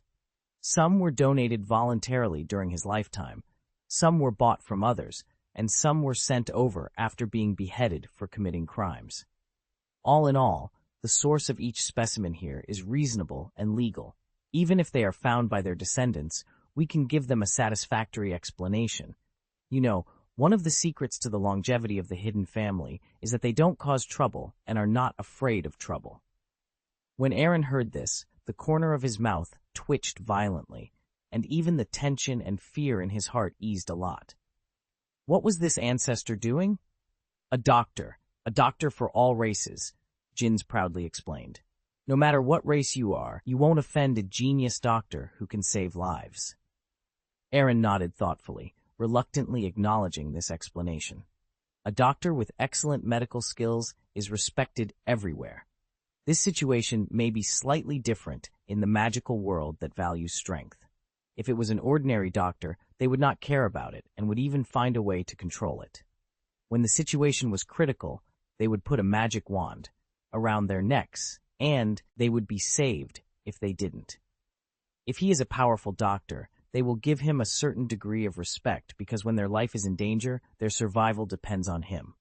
But if they are really desperate, they will act recklessly. If you don't even plan to save your own life, then they naturally don't need to be polite. However, if he is a powerful doctor with a strong background, then there is only one choice left for everyone: win him over, at any cost. It's amazing. It's really amazing. Being a doctor is unique in being able to do this. Jins couldn't deny it. He then made a gesture of invitation, and a black stone pillar, similar to the one in the previous secret room, rose from the center of the floor. Aaron rolled his eyes and placed his palm on it. Dots of green light began to rain in the secret room, and after a few seconds, the light stopped in midair and quickly gathered into a figure. As the light dissipated, a young man in his 20s, wearing a wizard robe, walked over slowly. "Lord Moore," Jin saluted respectfully. "Is this the heir of this generation?" "Yes, Aaron Gaius has crossed the 12-year-old threshold." "Hello, ancestor," Aaron smiled. "It's the first time we've met, but after hearing your legend, my admiration for you is endless." "Oh?" Moore touched his chin and looked at Aaron with more interest. "Interesting." Gulp! Aaron's heart skipped a beat. This look, this tone, it seems like they have met before. "Little guy, are you interested in learning medicine with me? I'm still young. Let's talk about it in a few years." Aaron tactfully expressed his rejection. "Well, I understand that seeing this scene at the age of 12 is somewhat overwhelming, but," Moore looked sharply at Jins, "tell Vico that his son will be my apprentice in the future." "This." Jins was stunned for a moment and said falteringly, "But the young master's opinion." "His opinion doesn't matter, and I don't think he'll say no to it. Right, little one?" Aaron nodded with a wry smile. What could he say? He couldn't refuse. The ancestor probably also saw that he was hiding his strength. If he dared to say no, the secret would be out in minutes. "Very well. I like children who know their place." "Excellent, Junior. 1 hour a day from now on. No problem." "No problem," Aaron said with a forced smile. "Absolutely no problem." "By the way," Moore lowered his head and looked at Abe, his eyes full of interest. "Is this dragon your pet? I don't think I've ever seen this type of dragon." Aaron immediately hugged Abe tightly and explained, "It happened by chance, and luck can't be stopped. Don't be nervous. Unless there is a certain danger, we old guys will not intervene in the affairs of your generation. These specimens are for research, but that doesn't mean I'm a psycho. So don't worry, I won't dissect it." "Of course, I trust the character of our ancestors," Aaron said solemnly, but his grip on Abe tightened. Moore raised his eyebrows and smiled without saying a word, but he was more satisfied with the air in his heart. Knowing how to hide one's abilities and having enough vigilance, such a person will definitely live a long time. "Jins, this course of mine is not included in his elective scope. Do you understand?" "Understood, Lord Moore." Jins gave Aaron a particularly complicated look, filled with sympathy and relief. The young master's vacation is even shorter, but it is definitely a rare opportunity to be accepted as an apprentice by 2 ancestors, and it is worth the hard work. "Very good." Moore waved his hand, and the next door slowly opened. "Go, time is precious. Don't waste it." "Yes," Jins responded enthusiastically, showing a particularly excited expression. Under Moore's gaze, Aaron shuffled to the next secret room, like a soldier who had lost a battle. Crunch! As the door closed, the 3rd secret room appeared before them. It was filled with various musical instruments, such as In the room, various musical instruments such as pianos, clavichords, electronic organs, guitars, basses, violins, and cellos were scattered everywhere. The collection included both modern and ancient instruments, enough to host a grand event for musicians. Wow! Aaron let out a long sigh of relief, feeling a sense of normalcy amidst the chaos. Is this a place to learn music? Our family really has a lot of talents. That is indeed an indisputable fact, Jins replied proudly. Gaius seems to have always been favored by fate. Almost every generation has produced a hero. Even the relatively mediocre ones have managed to ensure at least 3 generations of glory in a pure-blood family. Master, I wonder if you are interested in this course? Jins inquired. Not particularly, Aaron responded. Compared to music and blacksmithing, anatomy is simply an art. That's why I'm interested, Jins said, pointing to a slowly rising black stone pillar, the meaning clear in his gesture. Chapter 110. No chance to steal, rape, and slip. Aaron skillfully placed his palm on the surface, summoning the memory of the third ancestor. All the instruments in the secret room began to play, and various notes combined to form a majestic and passionate symphony. Amidst the sounds of nature, a middle-aged figure slowly appeared. "Hello, ancestor," Aaron greeted respectfully, bowing before Jins. His manner was exceedingly polite. The first 2 secret rooms had been acquired through force, leaving him somewhat unconvinced. However, he was genuinely interested in this secret room, and it was only natural for him to show respect to the teacher. "Please, there's no need for such formality," the middle-aged man smiled. "Don't call me ancestor. Most of the people in the secret room are older than me, so it's quite a lot of pressure to be addressed the same as them. In fact, I am only a few hundred years older than you, and wizards generally live longer. I am almost in the generation of your great-grandfather." "That's still an ancestor," Aaron said solemnly. "Forget it. Call me whatever you want," the man replied. "Master Vaughn, the young master wants to learn music from you," Jin said. 2 hours a day, what do you think? Okay, it's my job. We have turned into less, and being able to do something for the next generation is a reasonable use of resources. Vaughn looked at Aaron with a smile. Suddenly, his expression changed. "You. How old are you this year?" 12 years old. Master Aaron is 12 years old and has hit that threshold, Jins answered. Vaughn froze for a moment, a playful smile forming on his face. This little guy is hiding deep enough. Aaron couldn't help but shiver. He didn't know why, but when he heard this, he had an ominous premonition that rushed straight from the soles of his feet to the top of his head. Could this ancestor also see his true level? That would be really bad news. But after thinking about it, Aaron calmed down again. The problem might not be a big one. The first 2 ancestors had both taken a fancy to his talent and forced him to learn skills whether he wanted to or not. But this time he took the initiative, so the situation was quite different. He was so knowledgeable about current affairs, they couldn't be cruel and report him. "Excellent, Junior. You don't have to worry about anything," Vaughn said, confirming Aaron's fears. As soon as Vaughn spoke, Aaron knew that the other party had seen through his strength, but the second half of the sentence made him feel relieved. It meant that Vaughn would not report him. "It's an honor that you chose this course, but I'm afraid I have to say sorry." "What?" Aaron was a little confused. This was wrong. Anyway, he could be considered a genius. The first 2 had threatened him to pass on their skills, but how come Vaughn still had the posture to push him out? "Don't be surprised.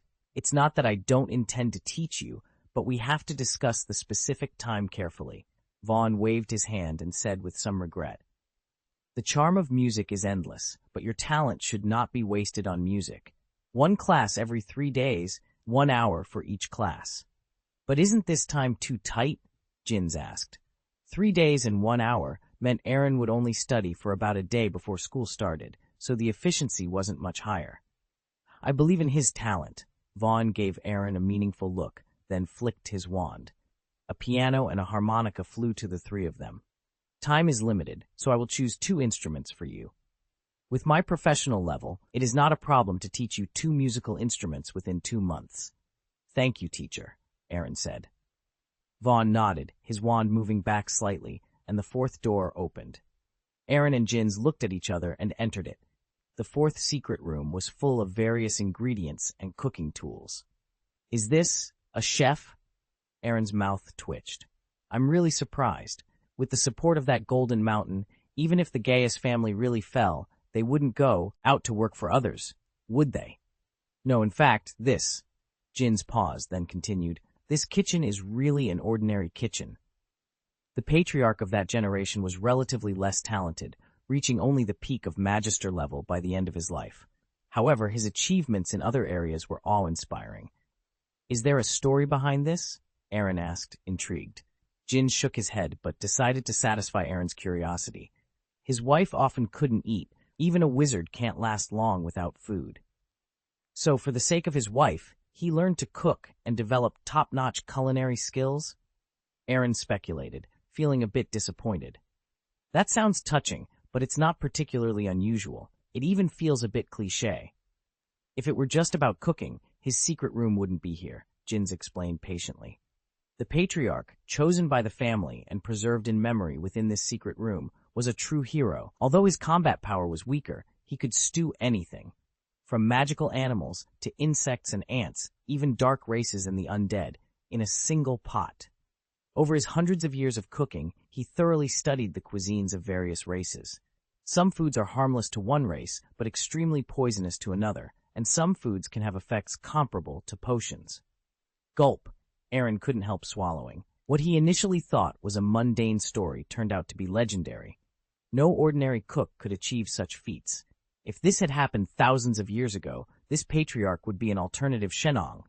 Ahem, Jins coughed, drawing Aaron's attention back. Master, are you interested in this class? Aaron hesitated for a moment before shaking his head. This ancestor's achievements are impressive, but his path isn't suitable for me. I'll pass. Understood. Jins made another gesture of invitation. Just as Aaron thought they were moving to the next secret room, a particularly familiar black stone pillar rose in the center of the kitchen. This can't be happening. Aaron smiled awkwardly. I don't plan to learn this course, so there's no need to disturb the ancestors' rest. This is a family rule. Regardless of your choice, each generation of heirs must meet their ancestors, Jins explained. Meeting these ancestors has only advantages. They can offer guidance that might help you avoid decades of detours. Aaron gave an awkward yet polite smile. He would have appreciated this if he had been of mediocre talent, but this was his third time. Although the three ancestors had agreed to keep his secret, who knew if every ancestor would think the same? Can't I just go to the next secret room? Aaron asked hesitantly. No, you cannot. With all due respect, you must meet your ancestors. When this family rule was established, a magic was cast to prevent the younger generation from cheating. Anyone entering for the first time must summon the memory of the ancestors. Otherwise, the next door cannot be opened. So, if you don't want to, young master, I'm afraid we won't be able to leave this secret room. Great, so thoughtful, Aaron gritted his teeth.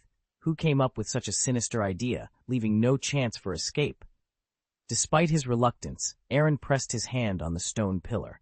This time, there was no vision. A young figure appeared directly on the black pillar. He was approachable, yet exuded an aura that kept strangers at bay, a contradiction that was not at all inconsistent. Master Sarks, Jins saluted respectfully. The young ancestor ignored him, looking at Aaron with great interest, as if he had discovered some rare ingredient. First ancestor, Aaron hesitated, feeling uneasy. This look again. Why this look again? He knew he couldn't hide it any longer. These ancestors were all wise figures, and his little secrets were just a joke to them. Master Sarks, this is Aaron Gaius, 12 years old. Aaron, please stop talking. Sarks interrupted Jins and then gave Aaron a meaningful smile. You've met your three ancestors. I think you should be able to understand something. Now, I understand. I probably can't escape, Aaron said with tears in his eyes. Ancestor, how do you plan to arrange me? Smart people, Sark said with a light smile. I don't have many friends in my life, and I like to talk to smart people straight to the point. My course is not important if it is important, but it can play an unexpected role at critical moments. How about this? 2 days, 1 session, half an hour each. Yes, Aaron nodded desolately. The next moment, a big warm hand patted his shoulder. Sarks looked at Aaron, his voice filled with heartwarming power. "I don't know how to comfort you, but I can tell you one thing, and this is something you must know too. You might feel the pressure, but no matter what we old people do, we will never harm our children and grandchildren." "Thank you," Aaron felt relieved. "I feel better after hearing that." "That's good." Sark snapped his fingers, and a door opened in response. "Go. If there is no accident, you have to meet another 20 people. My talent is mediocre, and I have a certain degree of autonomy, but you, I am afraid that you only have the right to accept and have no chance to refuse." Great gift, Crab. Give back my emotion. Chapter 111, The Little White Rabbit in the Eyes of Wolves. Aaron looked at the next portal and shuddered at the darkness within. "I feel sick to my stomach. Can I go back first?" "What do you think?" Sarks replied, a hint of amusement in his voice. "If you can't hide from it, you have to face it calmly." "Actually, apart from facing it, there's also a way to escape," Aaron said seriously. Sarks froze for a moment, then laughed out loud and gave Aaron a thumbs up. "Good idea. I used to think so too, but in the end, you'll find that you can't escape, and you'll definitely regret it later." Aaron hesitated for a moment, took a deep breath, and dragged himself to the next door. "Master Sarks, will the young master be all right?" Jins asked with some concern. "No, he has already stepped ahead of many people. If he can't bear this pressure, it will be too disappointing. Besides, you are really incompetent, even this kid's." Sarks suddenly paused. "Forget it, this is also his ability. In short, as long as this guy doesn't die halfway, his future achievements will never be low. He might even be ranked among the top 3 in the family history." Jins was very excited when he heard this, but at the same time, he was also a little apprehensive. He had discussed with the current patriarch and the previous generation's patriarch, Aaron's father and grandfather, and felt that Aaron's talent could at most enter the top 50. Although this term sounds only above average, compared to other wizard families, this is already considered remarkable, but they never expected to be caught off guard by surprises. What are the first 3 concepts? Excellence is unquestionable, but the top 3 successors of the Gaius family are all at the level of fashion, which is far beyond mere excellence. This subordinate understands, and I will try my best to assist the young master in the future," Jin solemnly promised. He then looked at Sarks hesitantly. "This matter is relatively big. Should we inform the master and the old master?" "Let's keep it a secret for now. Don't say anything within a year. I've been there, and the feeling of being placed with high expectations is really not very good." "Understood." Jins nodded, saluted, and left. The next secret room was a botanical garden. After Jins entered, Aaron had already summoned the memory of his ancestor Rand, and they seemed to be having a good conversation. "Jins," Rand beckoned, "bring Aaron to my place every 2 days from now on, for 45 minutes each time, understand?" "Yes, Sir Rand." Jins nodded, took Aaron to the back of the botanical garden, and personally sent him into the next secret room. The 6th room was a huge library, twice the size of Hogwarts. But Aaron didn't sigh at all. He walked skillfully to the middle of the library and placed his hand on the rising black stone pillar. After the figure appeared, Aaron was not in the mood to understand the story of this ancestor, so he just saluted politely. "Ancestor, I won't say much. I understand everything.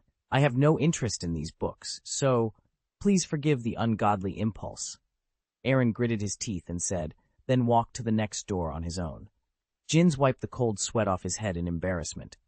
"I'm very sorry, Master."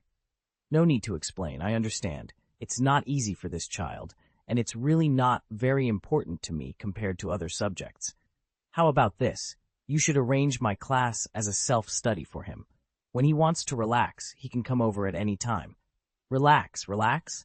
Jins looked at the bookshelf beyond the horizon, and the corners of his mouth twitched slightly. "Why can't you?" "Reading can cultivate sentiment. I will not teach him any advanced magic, but I can solve all his questions, and the answers to all questions are in the books." "Yes!"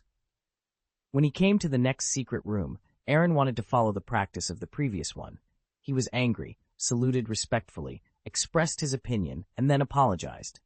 In this way, it might be possible to grasp a certain amount of initiative, and even if it doesn't work out perfectly, it can reduce the time spent in class. However, there is nothing in this secret room, and the door remains open. The walls, floor, and ceiling are covered with various magic circles. As I carefully feel the room, a sense of happiness washes over me, and I feel much more relaxed.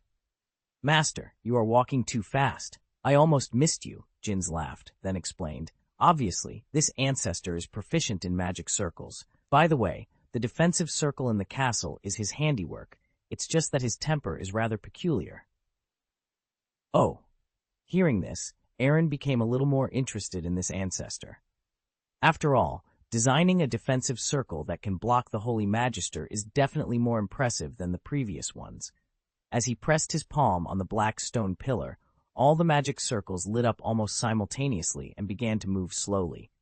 The room suddenly became colorful. Hey! Excellent, Junior! An old man with white hair suddenly appeared in front of them, staring at Aaron with interest. Are you interested in learning the magic circle with me?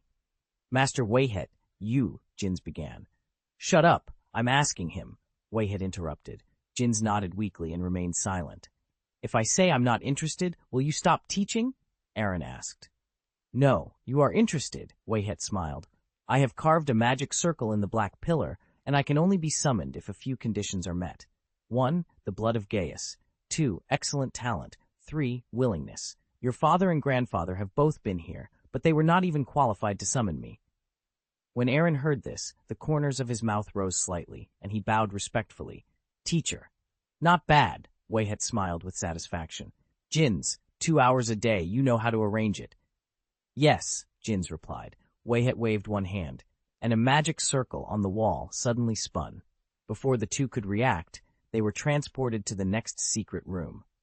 His temper is quite peculiar, Aaron said, dumbfounded. He then looked around the secret room, which was full of various fitness equipment and unknown solutions. Reluctantly, he pressed his palm on the black stone pillar. A puff of smoke flashed by, and a muscular young man looked at Aaron playfully. Yes, I am very satisfied with this student.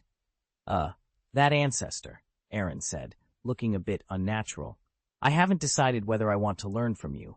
After all, I'm really not interested in fitness. Vulgar. Is this fitness? This is about strengthening the body. As long as you are willing to endure hardships, I have a way to enhance your physical fitness to the limit of human beings. Melee combat is the weakness of wizards, but the body is crucial. According to my method, even if you are stabbed, you will not die immediately and can last half an hour longer in fierce battle. The corner of Aaron's mouth twitched violently, and he waved his hand. When I learn how to forge divine weapons from the ancestor of Arg, I will equip myself with a set of armor first. That's external. What you learn here is not just about strengthening your body, but acquiring corresponding knowledge. With enough resources in the future, you can continue to evolve. Well, I thought about it carefully, and I still think I'll pass, Aaron said, walking to the next secret room on his own. The Gaius family is not short of money, and they can rely on technological equipment. There is no need to use their own body to mutate. Stop! I'm obviously thinking of you, and you don't know what's good for you. You have no right to refuse. You should know this. Aaron stopped, remembering that these ancestors had their own reasons. He looked at Jins bitterly, but Jins shook his head, gave Aaron a helpless look, and then took out a small notebook. My lord, please arrange it, Jins said. It's enough to come once every 3 days. The time may be long or short, depending on the specific situation, Aaron replied. Is this a bit too hasty? Jins asked.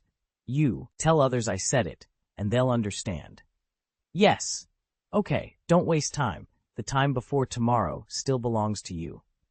Aaron and Jins exchanged glances and immediately proceeded to the next secret room.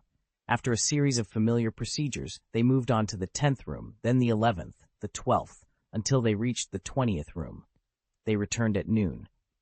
After practicing swordsmanship for a while, they began to explore the family's secret rooms. There were a total of 28 rooms, and they continued their visits until dusk. Despite visiting all 28 rooms, Aaron couldn't escape the scrutiny of the teachers.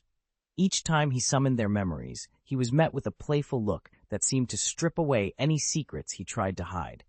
He could only passively accept their arrangements, feeling the pressure increase with each encounter. By the end of the 28 visits, he felt like a helpless, innocent rabbit surrounded by wolves. The final course was psychology. The patriarch, known for his miraculous ability to read minds, could clearly see the dark lines emanating from Aaron's body. However, these lines were not a prelude to corruption, but rather a manifestation of deep-seated negativity, composed of decadence and decline. Chapter 112. This order is impeccable. Master Flo, is this young master all right? It doesn't matter. He's just on the verge of a mental collapse. Flo waved his hand dismissively, noticing the worry and astonishment on Jin's face.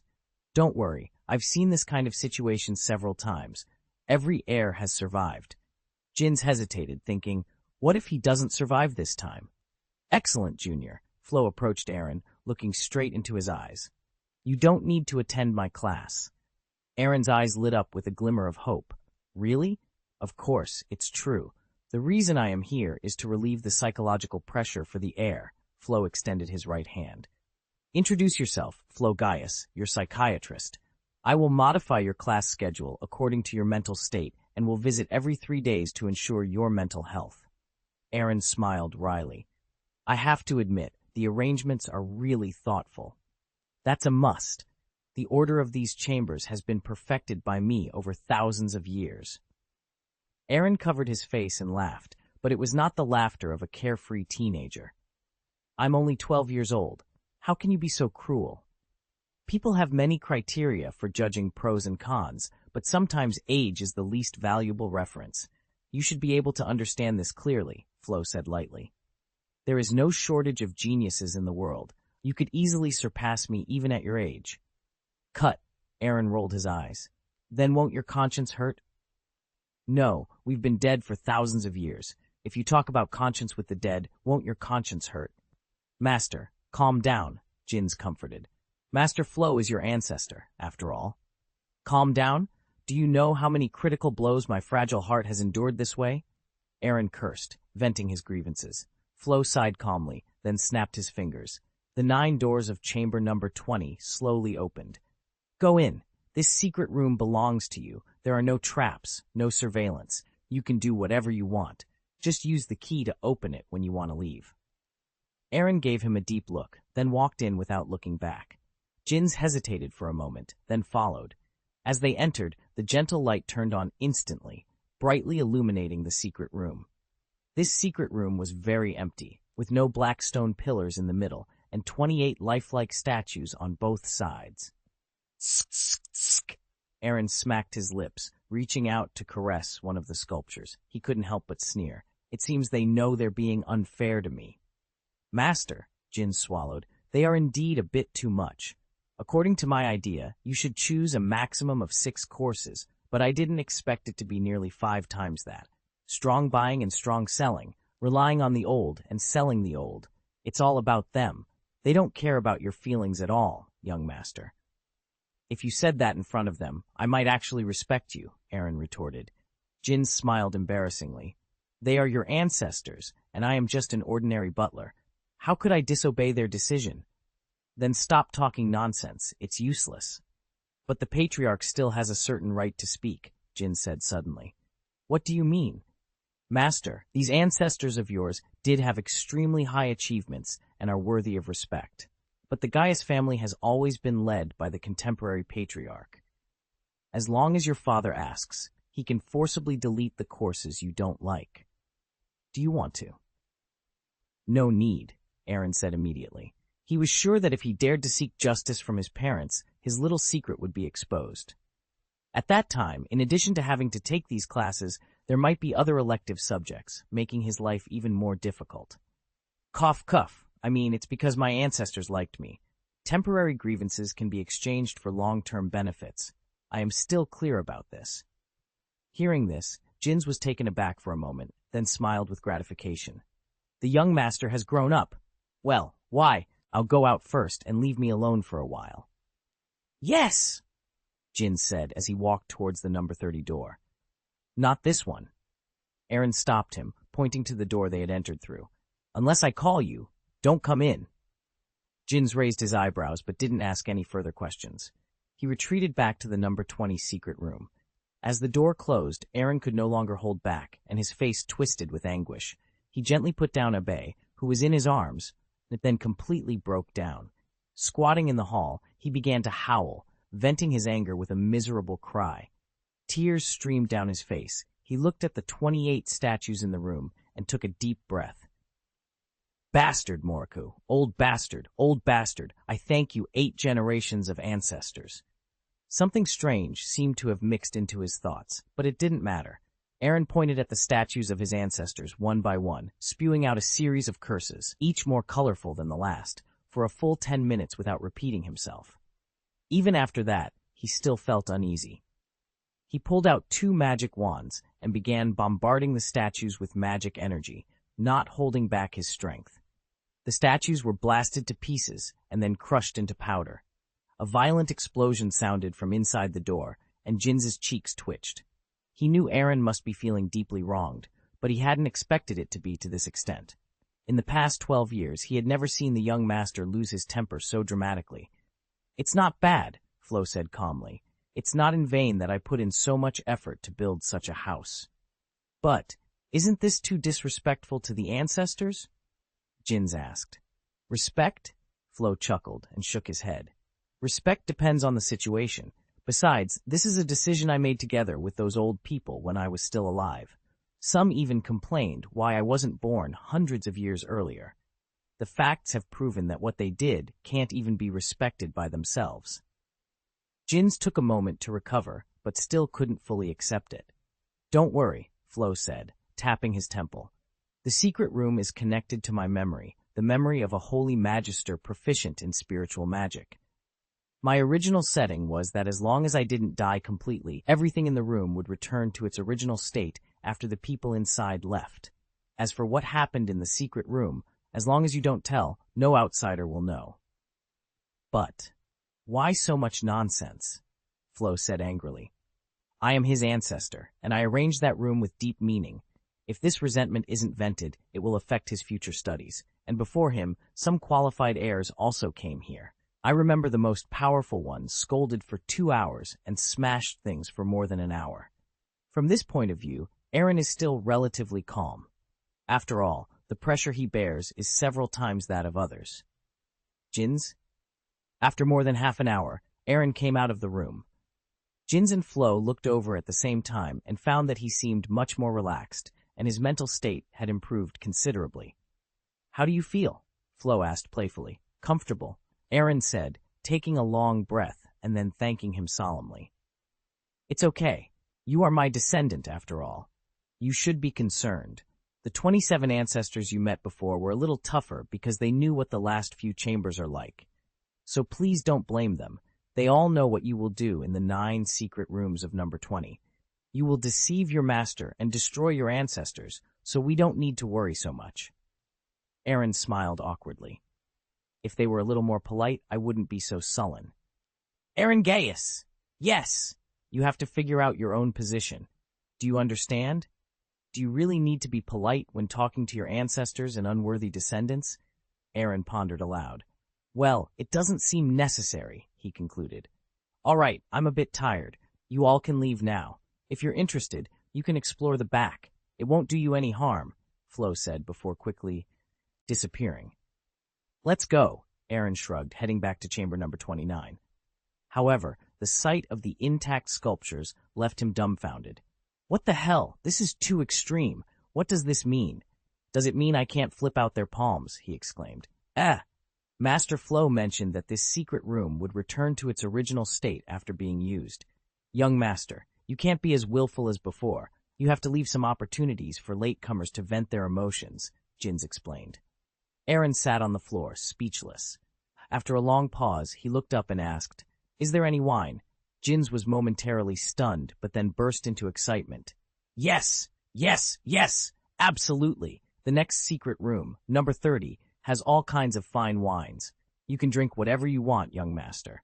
Aaron took a deep breath, stood up with a wry smile, and said with a hint of nonchalance, "No wonder drinking is a tradition for every generation of patriarchs. This order is really impeccable." Chapter 113. One Pick 3. Single cannot beat the next day. Aaron opened his eyes groggily and rubbed his heavy head. Looking at the familiar ceiling, he realized he was in his bedroom. He didn't need to think hard to know that Jinns had brought him back. After getting drunk, he had calmed down. His vacation of more than 2 months was destined to be filled with 28, no, maybe 29 courses. There was no point in trying to hide for the time being. In front of the family rules and the patriarchs of all generations, even if Jinns wanted to give him face as the young master, he might not be able to do so. Boom, boom, boom. There was a knock on the door from outside. "Master, it's time for you to get up." "Okay?" Aaron turned his head and glanced at the ray of sunshine outside, then at his alarm clock. The corner of his mouth twitched. "What the hell? It's not even 6 o'clock yet. Are my dragon cubs still asleep? Is it a mistake to call me at this time?" "There is no mistake," Jin said from outside the door. "I sorted out your class schedule overnight. Now your daily study time is 16 to 18 hours, and the rest of the time is for sleeping and eating, so your routine may have to change a bit." Aaron. Opening the door, Aaron hugged Abe, who was so angry that he could spit out a little spark when he yawned. His face was quite ugly. "You are so efficient. The class schedule is now arranged. Can it be a day or two late?" Jinns didn't seem to hear the complaint in Aaron's tone, but smiled and said, "We can't make the ancestors of all generations wait." "What are you afraid of?" Aaron gave an unhappy cut and then lowered his voice a little guiltily. "I just thought of a good idea. There are policies and measures to counter them. Aren't they in a state of sleep? We go there once every 3 days, and they won't know it." Jinns froze for a moment, then said with a wry smile, "Master, please don't make things difficult for me. And you can think of it this way. After finishing a class in the morning, it will be easier." Aaron rolled his eyes speechlessly. Of course, he knew the truth. But with 29 courses, God knows how long it would take him if he wanted to be a teacher. But hearing what Jinns said, he also knew that this way of cheating would not work. Jinns was too loyal, but this loyalty was to the Gaius family, and the patriarch must be the first one. As for the young master, he probably wasn't worth much compared with the ancestors of all generations. Jinns led Aaron to the dining room. On the table was an exquisite breakfast and a hangover soup. As for Abe, it was still an apple, but yesterday Aaron had seen Abe's true form and knew that this breakfast was not enough to fit between its teeth, so he simply added a large portion of barbecue to it. Sure enough, seeing the meat, Abe's face looked a lot better. "Ah, now I don't want to make it lose weight." "No, losing weight is determined by Madam. I can't change it. But in addition to eating less, there is another way, to move more," Jinns explained. "In addition to making the class schedule last night, I also prepared a big toy overnight, which will definitely make Abe sweat to his heart's content." Hearing this, Aaron gave Abe a sympathetic look, but the young dragon, who was feasting, was eating happily, obviously not paying attention to Jinns' words. They arrived at the Chamber of Secrets. Aaron skillfully picked up the sword and started training, turning grief and anger into motivation as much as possible, venting the anger in his heart. Abe, on the other hand, was lost in thought while looking at the large hamster treadmill placed in the corner. What is this? Is it weight loss equipment for dragons? What an insult. But just when it wanted to refuse, Jinns lifted it up, put it on the hamster treadmill, and gave it a push. Swish! The hamster treadmill started to rotate, and Abe couldn't react for a while and could only follow the movement.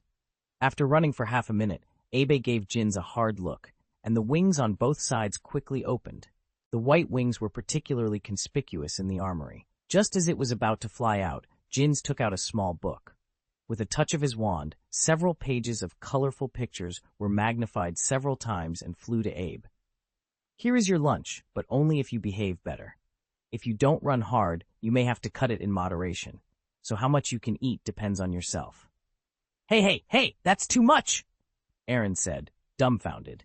Tempting a dragon cub less than 1 year old with 30 servings of food, won't your conscience hurt? "Master, you want it to be full and healthy. Madam wants it to lose weight. It's really hard for me to be in the middle of you two, so I came up with this method. This recipe has been carefully calculated. As long as the amount of exercise reaches the standard, the calories consumed will definitely exceed the intake. If it can't lose weight like this, there's only one possibility. It's eating secretly." Hearing this, Ab looked at his pocket with a guilty conscience. He had to admit that the traceless stretching spell was a very convenient spell. From birth until now, only he knew how much he had stockpiled. Cough, cough! Aaron coughed, and Ab immediately returned to his senses, raised his head, and pretended to be nonchalant. He glanced at the lunch he had to work hard to enjoy, and then ran hard. When it came to actual combat, Aaron's opponent was still a set of armor that had been transformed. But after experiencing everything yesterday, he was full of anger with nowhere to vent it. Now a ready-made punching bag was in front of him, so what was he waiting for? Aaron was in excellent condition and indomitable. After being beaten once, he had no scruples and only knew how to attack. After taking 3 punches abruptly, he finally managed to knock down the opponent's helmet. Snap! Snap! Snap! Jins applauded excitedly. It's great, the young master is making great progress. Oh, don't praise me. I know my limits. If it were an ordinary person without a defensive spell, they'd probably be knocked out with 1 punch. That may be true, but compared to yesterday's 2-game losing streak, today is indeed a considerable improvement. Yes, Aaron rolled his eyes at him. I've seen 28 ancestors, and my state of mind has been sublimated to a higher level. Let's not talk about that, Jins changed the topic. Master has completed the first stage of training. Let's start the second stage. Do you want to hit too? Aaron waved the long sword in his hand, tapped the blade with his index finger, made a crisp sound and said with a slight smile, I'm ready. I feel like I can hit 3 with 1 today. It's not that. Jins used transfiguration to restore the armor on the ground. He slowly walked to the shelf and took down a long sword. With one hand, he made a shallow sword mark on the ground. Gulp. Aaron couldn't help shivering when he saw this, and his cheeks twitched even more. With his small body and the iron armor curse, he could barely take a punch or two. But having a weapon and not having a weapon were completely different things. He feared that the suit of armor could knock him out with a single sword strike now. This is too much. Not too much. In this way, young master, you can fully understand the importance of weapons. Don't worry, young master, he will stop when it's time to stop. Jins laughed, then looked at the armor. Let's get started. Swish. After the words fell, a white light hit the armor. The armor that had just made an attacking posture was torn apart in an instant. Jins was dumbfounded, and looking around, Aaron pretended to blow the wand in his hand. This trick is called fragmentation, and it won't be very effective against things that are put together. This. What is this? Didn't someone tell me that you can use all means to deal with the enemy? Master, Jin said with a straight face, the truth is the truth, but it's better to be serious during training. I know, I was just making a little joke. Jins breathed a sigh of relief. Aaron let out a sigh of relief and cast Transfiguration again to restore the armor. However, he still felt uneasy and extended his hand to Jins. Magic wand. It's not suitable, Jins replied. Master, in this secret room, I am your teacher. Now this is what teachers ask of students. Hearing this, Aaron realized he had made Jins a little unhappy and reluctantly handed over his 2 wands. The battle resumed, and within 5 rounds, Aaron was struck in the chest by a sword. He staggered back several steps before coming to a stop.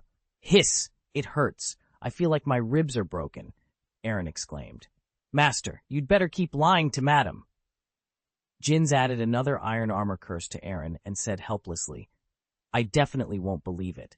That blow would make you feel like you've been whipped by a wicker at most. There will definitely be pain, but there will never be injury. You're especially boring when you're boring, Aaron retorted, standing up and pointing his sword at the armor. Come again. From then on, Aaron entered a relentless mode of training. Each time he felt pain in his body, he would stand up and utter the words, come again. His strong perseverance left Jins a little stunned.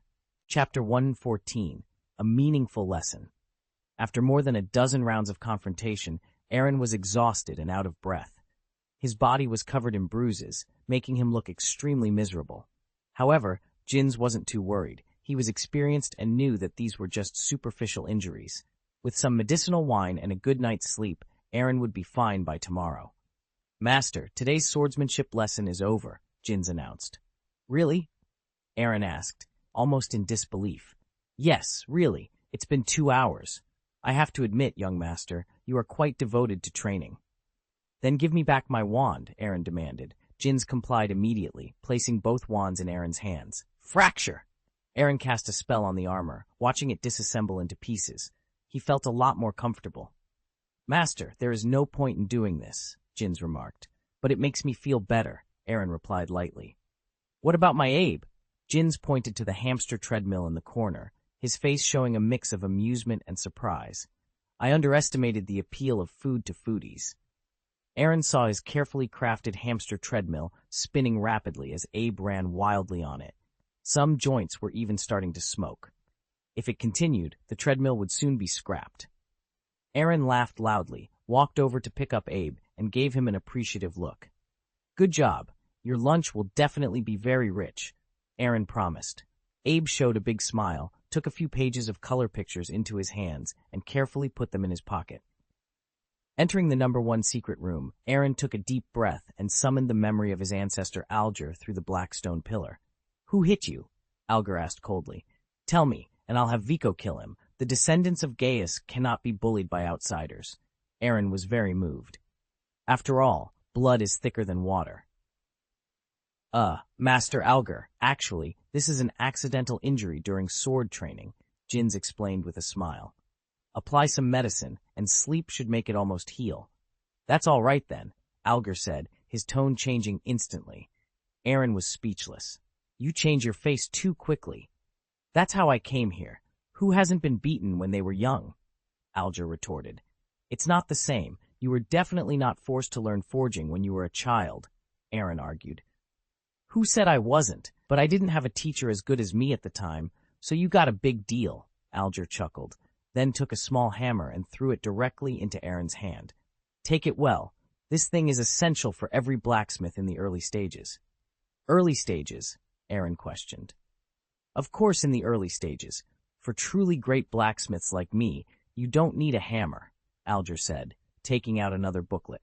Here, this is the knowledge you need to master.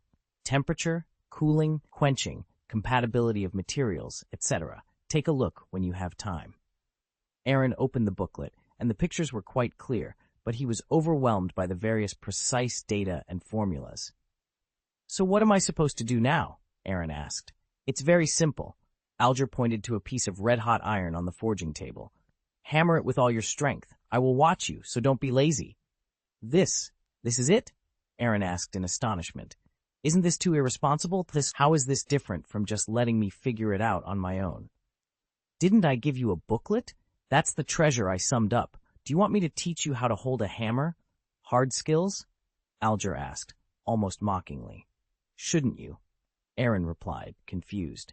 That's what muggles do, and we're wizards. For wizard blacksmiths, this is just a transition in the early stages, equivalent to the self-study of the first class. There is a certain sense of ritual, but the meaning is not very significant, understand? Alger explained. Aaron nodded, half understanding. He said no more, picked up the hammer, and began to strike the iron. Alger walked up to Jins, hugged Abe, and rubbed its core, eyed with interest. Why didn't I meet such an interesting creature when I was alive? Abe struggled violently, but in front of a great magister, it was just an ordinary chick, unable to resist at all. This is Master Aaron's pet, Jins began to explain. Alger said, not only is it cute, but it's also very powerful. The heirs of this generation will have good partners. Hearing this, Abe smiled, albeit a bit embarrassed, and the struggle within him seemed to ease. It seems to be very loyal now, Abe said, his smile growing wider, as if to say, I wouldn't be happy even if you praised me. Seeing this scene, Aaron, who was swinging a hammer nearby, felt a pang of regret.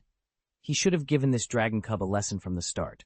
2 hours later, Aaron, having swung 1,000 hammers, dragged his exhausted body to the second secret room. The ancestor mole looked at Aaron's trembling hands with a serious expression and said with some regret, I plan to teach you dissection today, and the corpses are all prepared. I didn't expect the plan to change. Aaron thought to himself, thank you, Ancestor Arg, a blessing in disguise. I escaped a catastrophe. But it doesn't matter, Mole continued. You can watch from the sidelines. At least it will improve your mental fortitude. Young master, I'll wait for you in the next secret room, Jin said, swallowing hard and quickly walking to the third secret room. Abe followed closely behind, and halfway through he started running.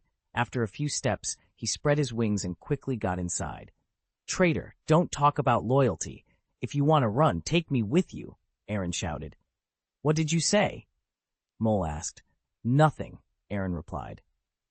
Mole didn't care and calmly picked up the craniotomy tools, facing the head of the corpse on the operating table. This is a lesson you have to go through, and it is very meaningful. Only when you have seen it with your own eyes can you remain composed in the face of great adversity. In the future, even if you see a real mountain of corpses and a sea of blood, you will be able to take it lightly. So don't even blink. With a swift motion, blood gushed out from the head. Aaron swallowed involuntarily, then turned around and vomited violently. Tsk! This year is really difficult, Mole muttered. An hour later, Aaron walked tremblingly to the third chamber. What he had just experienced was known only to him. The skin, blood, bones, and internal organs were presented to him one by one, from the outside to the inside. When the last bloody human-shaped skeleton was placed on the shelf, he couldn't hold back any longer. His vision darkened, and he fell to the ground. He didn't know how Mole dissected a corpse within an hour, but he now understood all the structures of the human body. He was certain he would lose his appetite and not be able to eat for the next week or two. Master, are you okay? Jins asked anxiously. Humph. Do you think I'm fine? I don't need to look in the mirror to know how pale I am. Master, I've seen that scene once, and I don't want to see it a second time, Abe said, shuddering. I was worried that if I stayed there, he would be tempted to cut me open, Aaron muttered. Okay, you are all reasonable. You can ignore me if you are reasonable, Aaron snapped. No. Jins immediately took out a bottle of potion. This special tranquilizer is good for you, young master. The patriarch drank this potion at the beginning, and he still ate heartily the next day. You have a conscience, Aaron said, rolling his eyes at him. He took the tranquilizer and drank it. Afterward, he felt refreshed. His legs stopped shaking, and his mental state improved significantly, though he still had lingering fears from the bloody scene. Abe also took out a green apple in a flattering manner. It's very sweet. Humph. Aaron turned his face away, but still picked up the apple, taking a bite in displeasure. He then looked at the musical instruments in the room and couldn't help but heave a sigh of relief. At least this is normal. All right, I'm going to summon the ancestor Vaughn. Wait a minute, Master. Jins hurriedly stopped him. Master, you forgot. The music class is every 3 days, and the class I scheduled for you is on the 3rd day, So, you did it on purpose? Aaron asked, narrowing his eyes. How could I? Jins replied, feigning innocence. Jins proudly pulled out a meticulously detailed schedule from his pocket, spanning from today until the day before Aaron's school started. Aaron's mouth twitched, and he covered his face with one hand, feeling a mix of frustration and resignation. You've really outdone yourself this time, Aaron muttered. Master, Jins hesitated for a moment before continuing. This is the truth. You have to admit it. Damn it, Aaron rolled his eyes. The next class is on magic circles, right? Yes, Master Wilhelm's class. It lasts for 2 hours, after which we can prepare for lunch. Aaron sighed, shaking his head in disbelief. He walked straight to the next door, passing through several others until he reached a secret room filled with intricate magic circles. As he entered, Master Wilhelm emerged from behind a stone pillar, a smile playing on his lips. Teacher, how did you appear so suddenly? Aaron asked, bewildered. I'm different from others. All the magic circles here are my eyes. As long as someone with my blood enters, I can awaken at any time, Wilhelm explained. In this first class, your task is to study these magic circles and engrave them deeply in your mind. Do you have to make it so abstract? Aaron asked, feeling overwhelmed. If you find it difficult, I can assist you. I could put you into a trance, and the effect would be greatly enhanced, Wilhelm offered. No need, Aaron quickly replied. He turned to the wall, filled with dense arrays of magic circles, and tried to focus on the simplest one.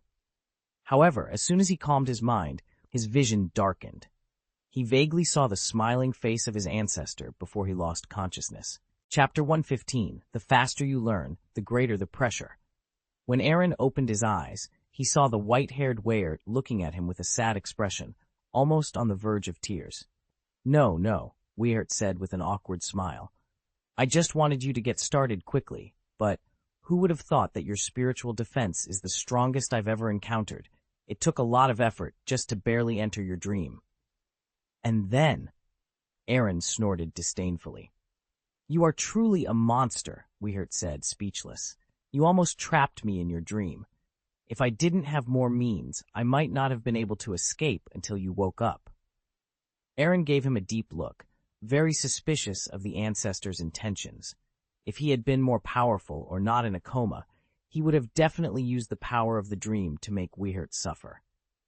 Seeing Aaron's expression, Weyert immediately coughed and said in a pretentious manner, "Your occlumency is quite good, without any flaws. But the spiritual level does not mean it can be perfect with just this magic." Aaron frowned. He had been happy for a long time after learning this magic, but he never expected there would be loopholes. "Please enlighten me, ancestor," Aaron said. Weyert nodded in satisfaction and then pointed to Aaron's heart. "Occlumency can protect your memory and shield you from the invasion of others' will, but the mind is another matter. You must know that some wizards can control others' actions by manipulating their minds. Even if someone stronger than themselves is tricked, it will be difficult to handle." "Then how do I solve it?" Aaron asked. "That's easy. Go find Flo. He specially researched a mind-hiding technique that can add an indestructible fortress to the mind." "Cut!" Aaron curled his lips, feeling that the solution was still in the hands of others. Weyert felt underestimated again, so he immediately put on a straight face and drew a red magic circle in the air. However, the hidden mind technique can only be used for defense, but mine can effectively counterattack. "Really?" Aaron asked, skeptical. "Of course it's true. I'm not going to lie to a junior. This is the spiritual defense circle I researched based on the mind-hiding technique. If you don't believe me, you can ask your housekeeper." Jin scratched his head in embarrassment, a drop of cold sweat appearing on his forehead. "It's true." Aaron hugged Weyert's thigh decisively. "Ancestor, you must teach me this." "Don't worry, you are my apprentice and offspring. Who will I teach if not you? However, there is a small prerequisite for learning this magic circle. You must first learn the art of hiding the mind." As soon as the words fell, Weyert felt Aaron loosen his grip. In a blink of an eye, Aaron was looking at him with contempt, the meaning in his eyes very clear. It's embarrassing to boast about improving on the basis of others. "Humph. Do you want to learn or not?" Weyert asked. "I do," Aaron replied. "Then it's settled," Weyert chuckled. "My quick method won't work on you, but your mental power is very strong, so your learning speed shouldn't slow down much. First, pick a magic circle and start memorizing it. When you have it clearly engraved in your mind, I will tell you how the magic works." Aaron didn't say anything and sat cross-legged on the ground, looking at a magic circle shining with white light on the wall, lost in thought.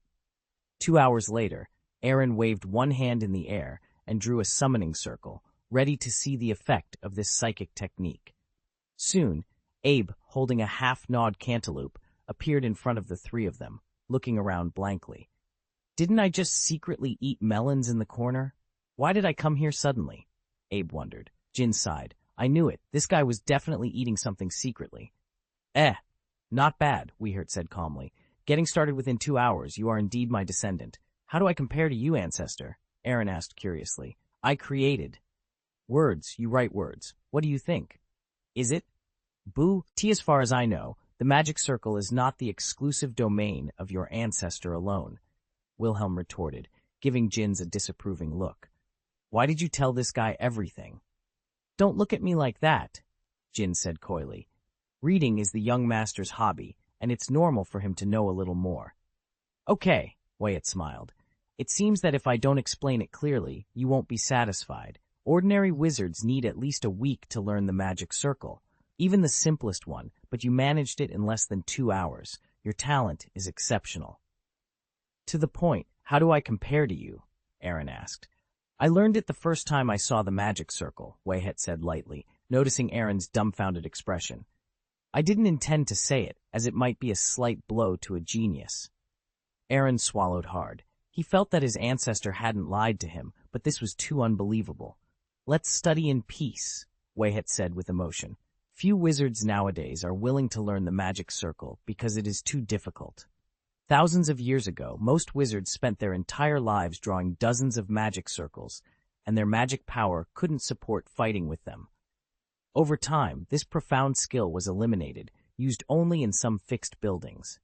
But if you truly master the magic circle, you can understand its arrangement, coordination, and power. It is absolutely unimaginable. Aaron couldn't deny it and gave Wayhat a thumbs up. It's amazing. It's up to you. I will learn these things, and I will definitely be stronger than you in the future. I'm waiting for that day, Wayhat laughed loudly. But I need to remind you that more than 20 heirs had the same ambition as you before, but only one succeeded in the end. Then I'll be the second, Aaron declared confidently. He then looked at Jins. It's time for lunch. Yes, lunch is ready. Mealtime is half an hour, after which you have to go back to class. I know. Aaron waved his hand dismissively. Although he only attended class for half a day, he felt that these classes were not so boring. At least he could endure them, and earning a psychic technique in the morning wasn't a loss. After leaving the secret room, Aaron carried Abe to the restaurant to have lunch.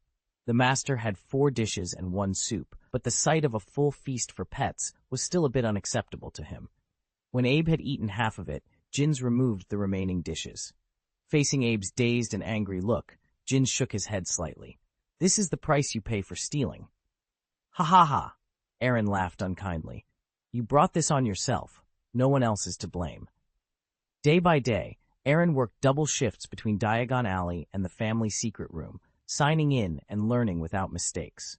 More than 2 months later, Aaron successfully graduated from Vaughn, learned how to play the piano and harmonica, and also mastered the technique of hiding his mind from flow.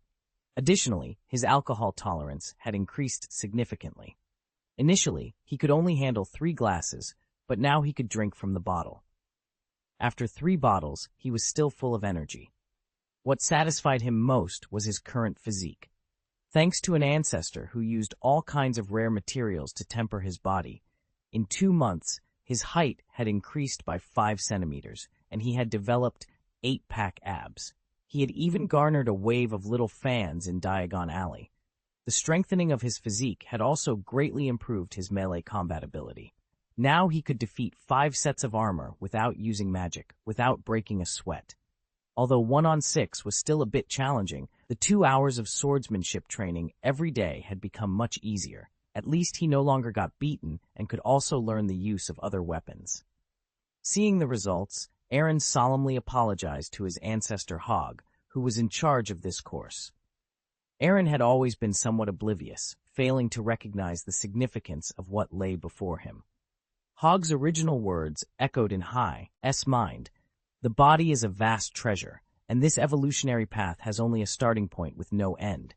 I am merely an explorer. At that moment, Aaron felt a surge of excitement mixed with a tinge of regret. The excitement stemmed from the realization that his physique could continue to improve. The regret, however, was due to Hog's ancestors passing away prematurely. Had they lived a few more years, they might have paved a clearer path for their descendants, sparing them some unnecessary detours. Completing a few courses did not equate to ease. Instead, it brought about a heavier burden. While Jins felt gratified by the young master's progress, he decisively allocated his hard-earned free time to other subjects. The time for the forging class was increased by half an hour each day, and the magic circle lessons extended by an additional 45 minutes daily. The most challenging part was spending 2 hours each day in Moore's operating room. Initially, Aaron observed, but soon he was performing dissections, learning first aid, practicing simple sutures, and understanding the effects of various drugs on humans and other races. Each day, he felt his brain cells dying under the dual pressure of physical and mental strain.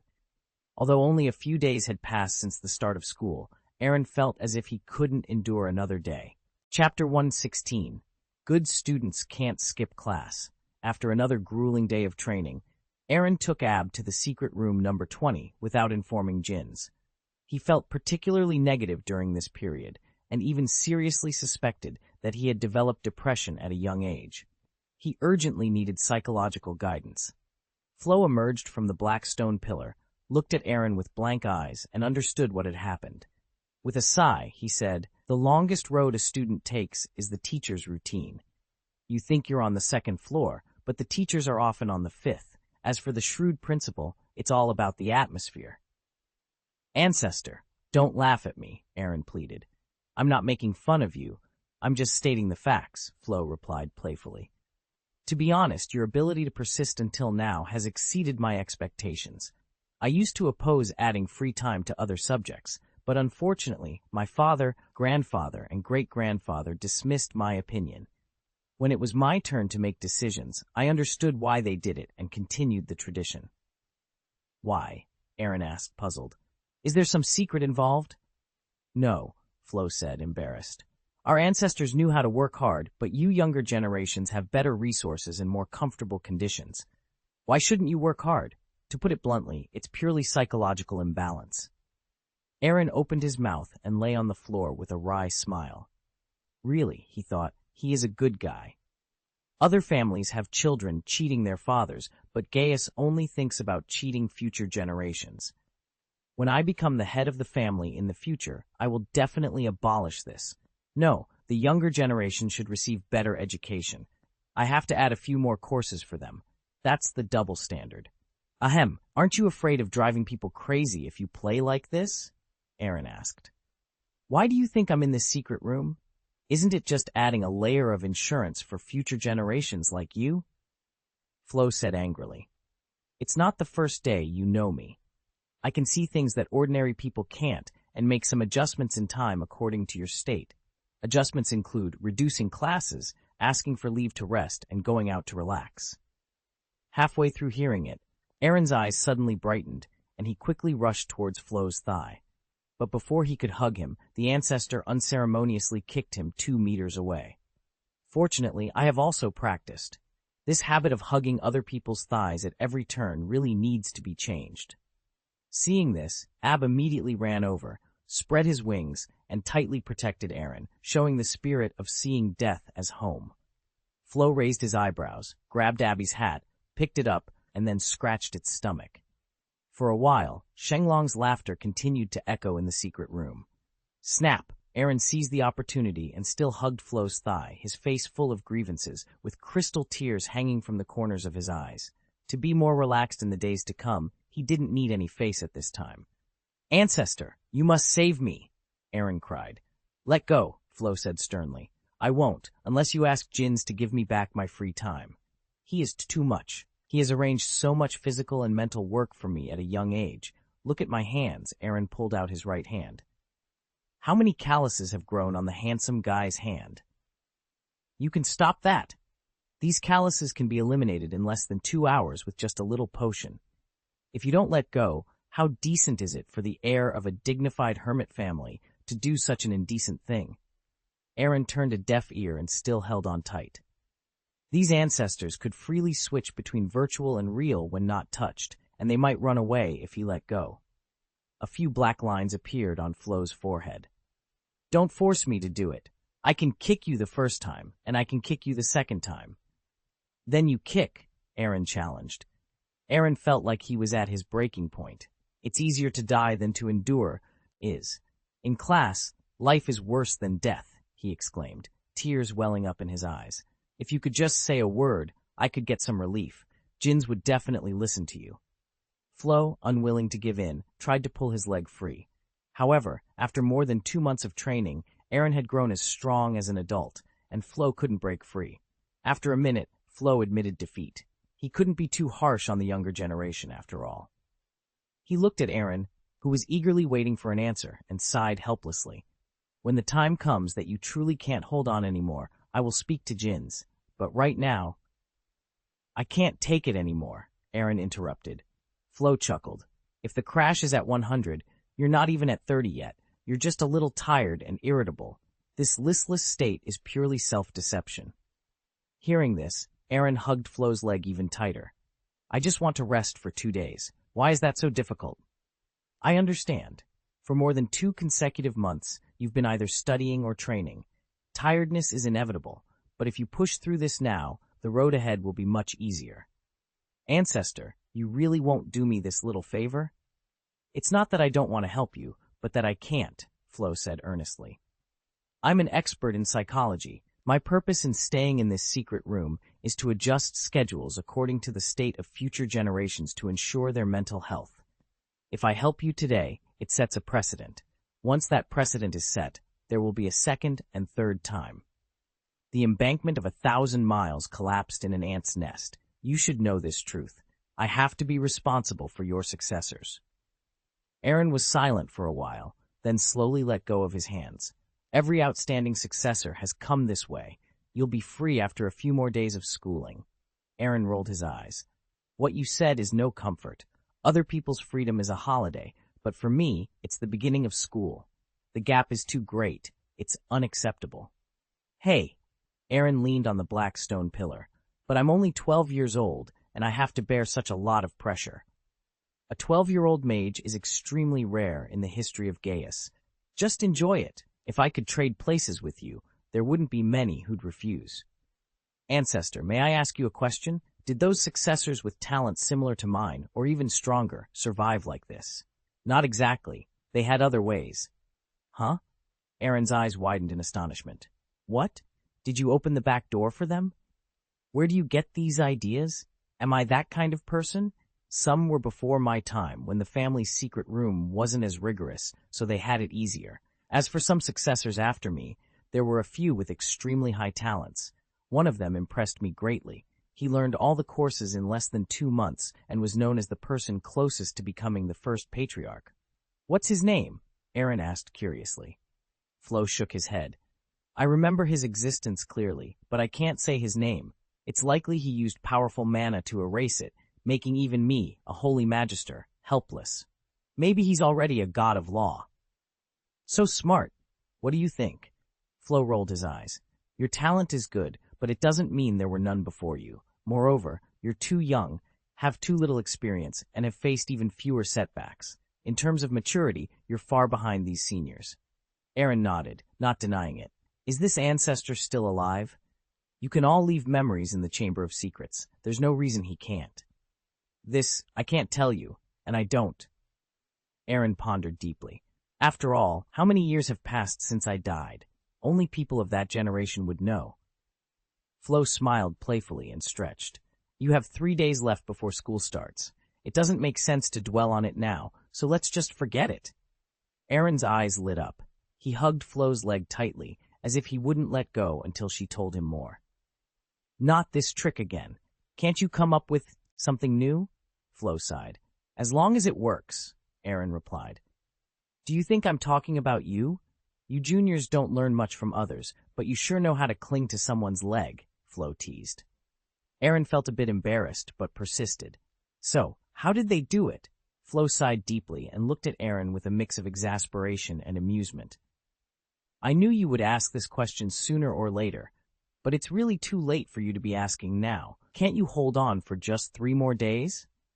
Long-term pain is worse than short-term pain, Aaron reasoned.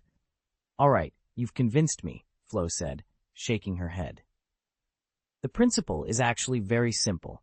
If Gaius's Chamber of Secrets is a school and we old folks are the teachers, then you're automatically a student. There are 2 ways for students to get tired of studying.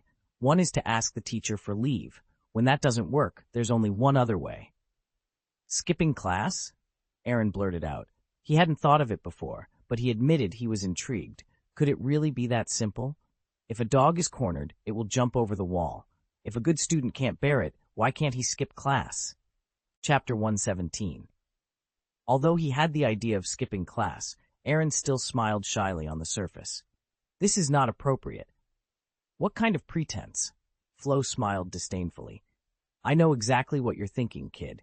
But as your ancestor, I need to remind you that I don't know if any of my previous successors skipped classes, but there are 8 of them who chose to skip classes after me, and only 1 succeeded.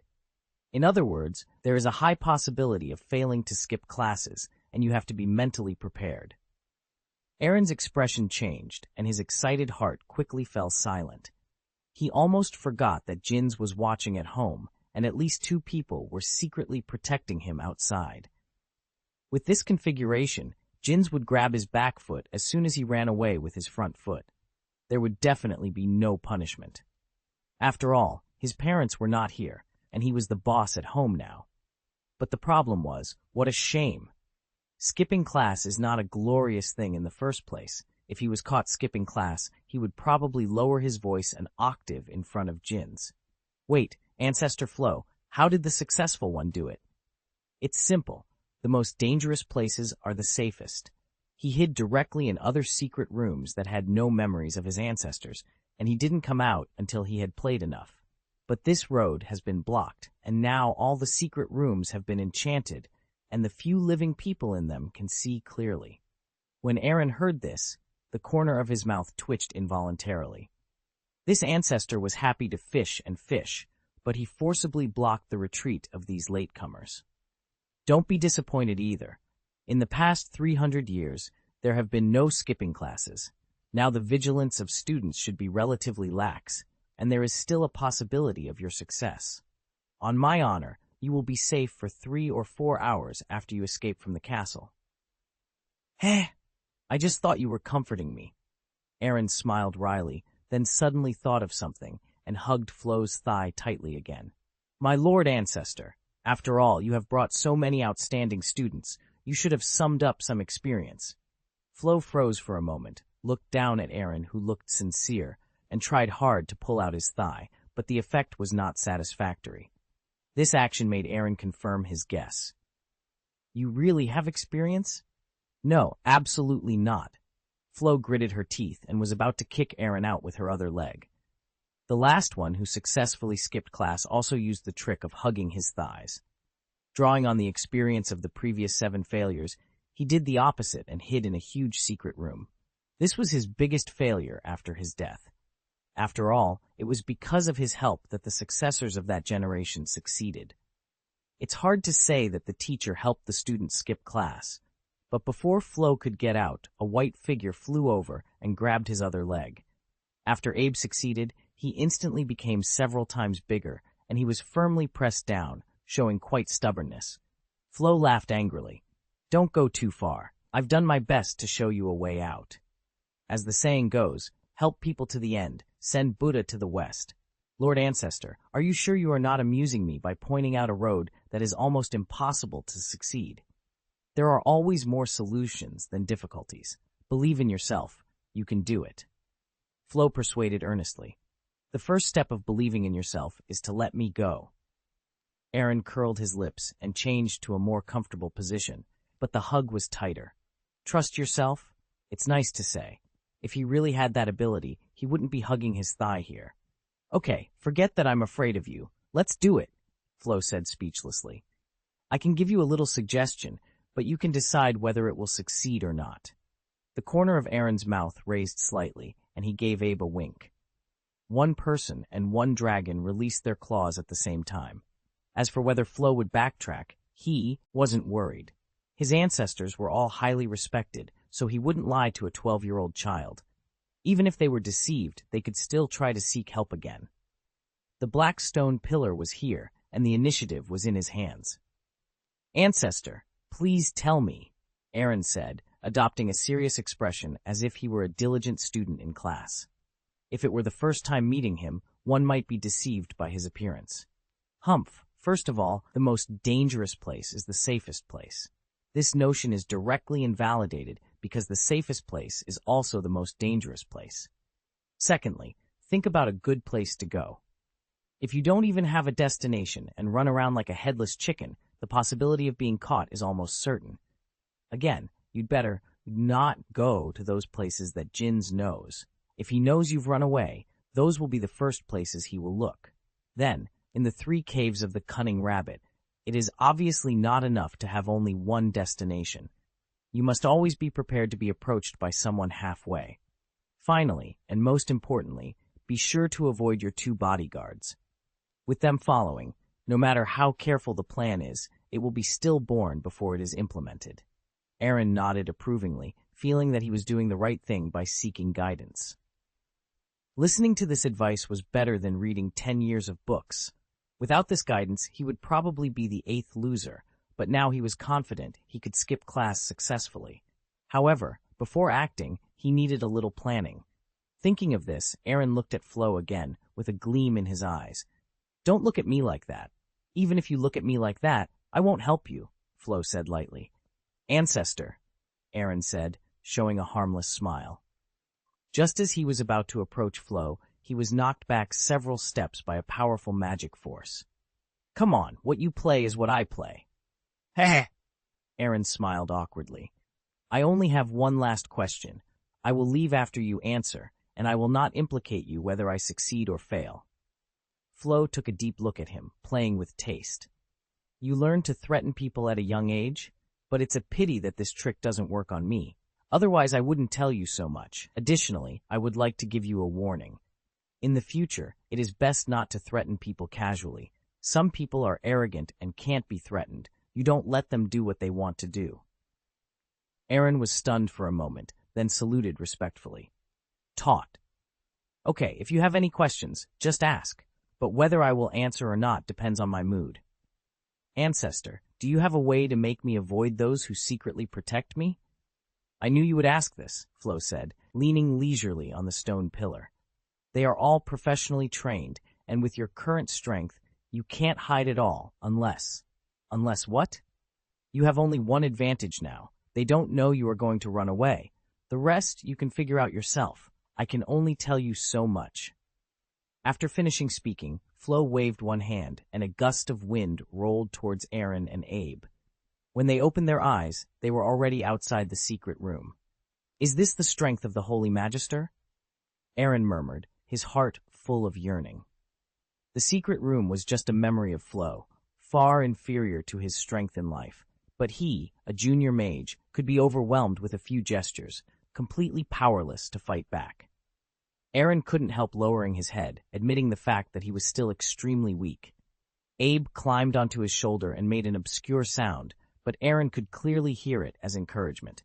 In dragon language, "Master, you will definitely be stronger than him in the future." "Ha ha!" Aaron touched Abe's head and said with a smile, "Don't worry, I'm not as fragile as you think. It's just that this lesson has to be remembered." Aaron admitted to himself that he had been a bit reckless lately and needed to show more respect for authority. Back in his bedroom, he gazed at the crescent moon outside, contemplating his escape plan. School was set to start on September 1st, and it was already August 28th. He needed to devise a plan tonight and act on it tomorrow. Otherwise, running away so close to the start of school would be pointless. After some thought, Aaron retrieved the half-bottle of invisibility potion he had left. He felt fortunate that he hadn't used it out of boredom earlier. With this potion, he could evade the watchful eyes of his two bodyguards. However, the invisibility would only last for a limited time, so he needed to move quickly and get as far away as possible before they noticed his absence. Aaron nodded to himself and began considering potential destinations. He took out a sheet of paper from a drawer and jotted down a dozen or so addresses. After some deliberation, he crossed them all out. Visiting relatives was out of the question, and the shops of neighbors in Diagon Alley were too risky. Even the homes of a few old friends were not safe, as someone might report his whereabouts to Jinns. After frowning in thought for a while, Aaron wrote down two addresses, Malfoy Manor and the Weasleys' Burrow. These two places were not too far from his home, and he could reach them quickly on Abe's flying speed. If discovered, he could always relocate to another place. He was confident that Jinns would never suspect him of hiding in the homes of two sworn enemies. Chapter 118, Necessary Preparations Before Leaving. After finishing the simple skipping plan, Aaron breathed a sigh of relief. However, the weather is unpredictable, and some necessities must be prepared before leaving. Thinking of this, Aaron looked at Abe and then at his pocket carefully. The naive and adorable Shenglong instantly felt a great crisis, sensing that he was about to lose something valuable. "Come over here," Aaron commanded. Abe shook his head, clutching his pocket and backing away slowly, showing clear resistance. "Why did I raise such a food-hoarding dragon like you?" Aaron rolled his eyes in exasperation. "Don't worry, I'm not interested in your rations. I just want to stuff a little more in your pockets." Abe subconsciously breathed a sigh of relief. Aaron, his master, would always be the first in his heart. If Aaron wanted the small savings he had worked so hard to accumulate, it would be really hard to refuse. Aaron looked at Abe, who was still a bit nervous, and pushed away his dragon claws covering his stomach. He then placed coins such as gold galleons, silver sickles, and copper nuts inside. As for all kinds of snacks, he poured them all out, leaving nothing behind, and piled them up on the bed. "Tsk, you are really something. These snacks are enough for an ordinary person to eat for 10 days, Aaron remarked. Abe lay on top of the pile of snacks, stretched out 2 fingers, and said in a low voice, "It's only enough for me to eat for 2 days. Glutton." Aaron lifted him up and pondered for a few seconds. "You can only keep half of these things." Abe whimpered in dragon language. "No, I can't bear it. We are running away from home, so we should bring more useful things," Aaron explained earnestly. "It is true that the untraceable extension charm can expand the space, but the capacity is still limited. He had to clear out some irrelevant items to make room for more valuable ones." Abe was still a bit reluctant, but Aaron couldn't care less and carried him out of the bedroom. When they arrived at an ordinary warehouse, Aaron turned on the light and looked inside for a long time. He then placed 4 packages of different sizes in front of Abe. "Do you understand what you should do?" Aaron asked solemnly. Abe nodded reluctantly, picked up a package, and tried to stuff it into his pocket. However, it was too big to fit. "Oh, these packages are too large to be stuffed directly," Aaron said, deciding to do it himself. He opened the first package, revealing a delicate tent. He took apart the accessories one by one and put them in Abe's pocket. The second package contained a set of clothes. When running away, changing clothes frequently would reduce the possibility of being discovered. If he disappeared and someone came to inquire, they would describe what clothes he was wearing, what pets he brought, and the characteristics of those pets. So, he had to visually deceive the enemy. If conditions and time allowed, he would even consider putting on some makeup and adding a few booster pads. The third package was an ordinary backpack, which he prepared for Abe. After all, walking on the street with a cute pet was still a bit conspicuous. Finally, Aaron took a deep breath and slowly unzipped the 4th package. The golden light that emerged caught both of their eyes. Abe, who was initially dismissive, was now fully captivated. Seeing the hundreds of galleons and a thick stack of pounds, he suddenly smiled. "This is the first bucket of gold in my life." Aaron felt it emotional as he looked at the package. This was the first month's income after his small shop opened. It had great commemorative significance, and he had been saving it, unwilling to spend it.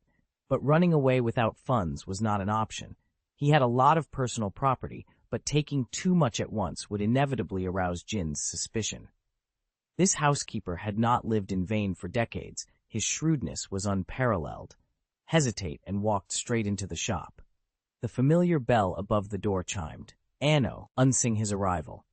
The shop was filled with the scent of polished wood and a hint of magic in the air. Shelves upon shelves of wands lined the walls, each one unique and waiting for its perfect match. "Ah, Aaron, my boy!" Ollivander greeted warmly from behind the counter, his eyes twinkling with recognition. "What brings you here today?" "Good morning, Uncle Ollivander," Aaron replied with a smile, holding up the box of candied fruit. "I brought you a little gift." Ollivander's eyes softened as he accepted the box. "How thoughtful of you, Aaron. Thank you. But I suspect you didn't come all this way just to bring me sweets." Aaron chuckled. "You're right, Uncle. I wanted to visit before school starts and see if there's anything you need help with." Ollivander's expression turned thoughtful. "Well, business has been quite brisk with the new term approaching. If you have some time, I could certainly use an extra pair of hands." "Of course, I'd be happy to help," Aaron said eagerly. He glanced down at Abe, who was peeking out from his pocket, looking around curiously. "And Abe can keep us company." The morning passed quickly as Aaron assisted Ollivander with various tasks around the shop. He helped customers find their wands, restocked shelves, and even learned a few new things about wand lore from his uncle. Abe, meanwhile, explored the shop, occasionally nibbling on a snack from Aaron's pocket.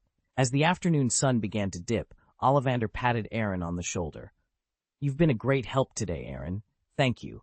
"It was my pleasure, Uncle," Aaron replied, feeling a sense of accomplishment Is there anything else you need before I go? Ollivander shook his head. No, you've done more than enough.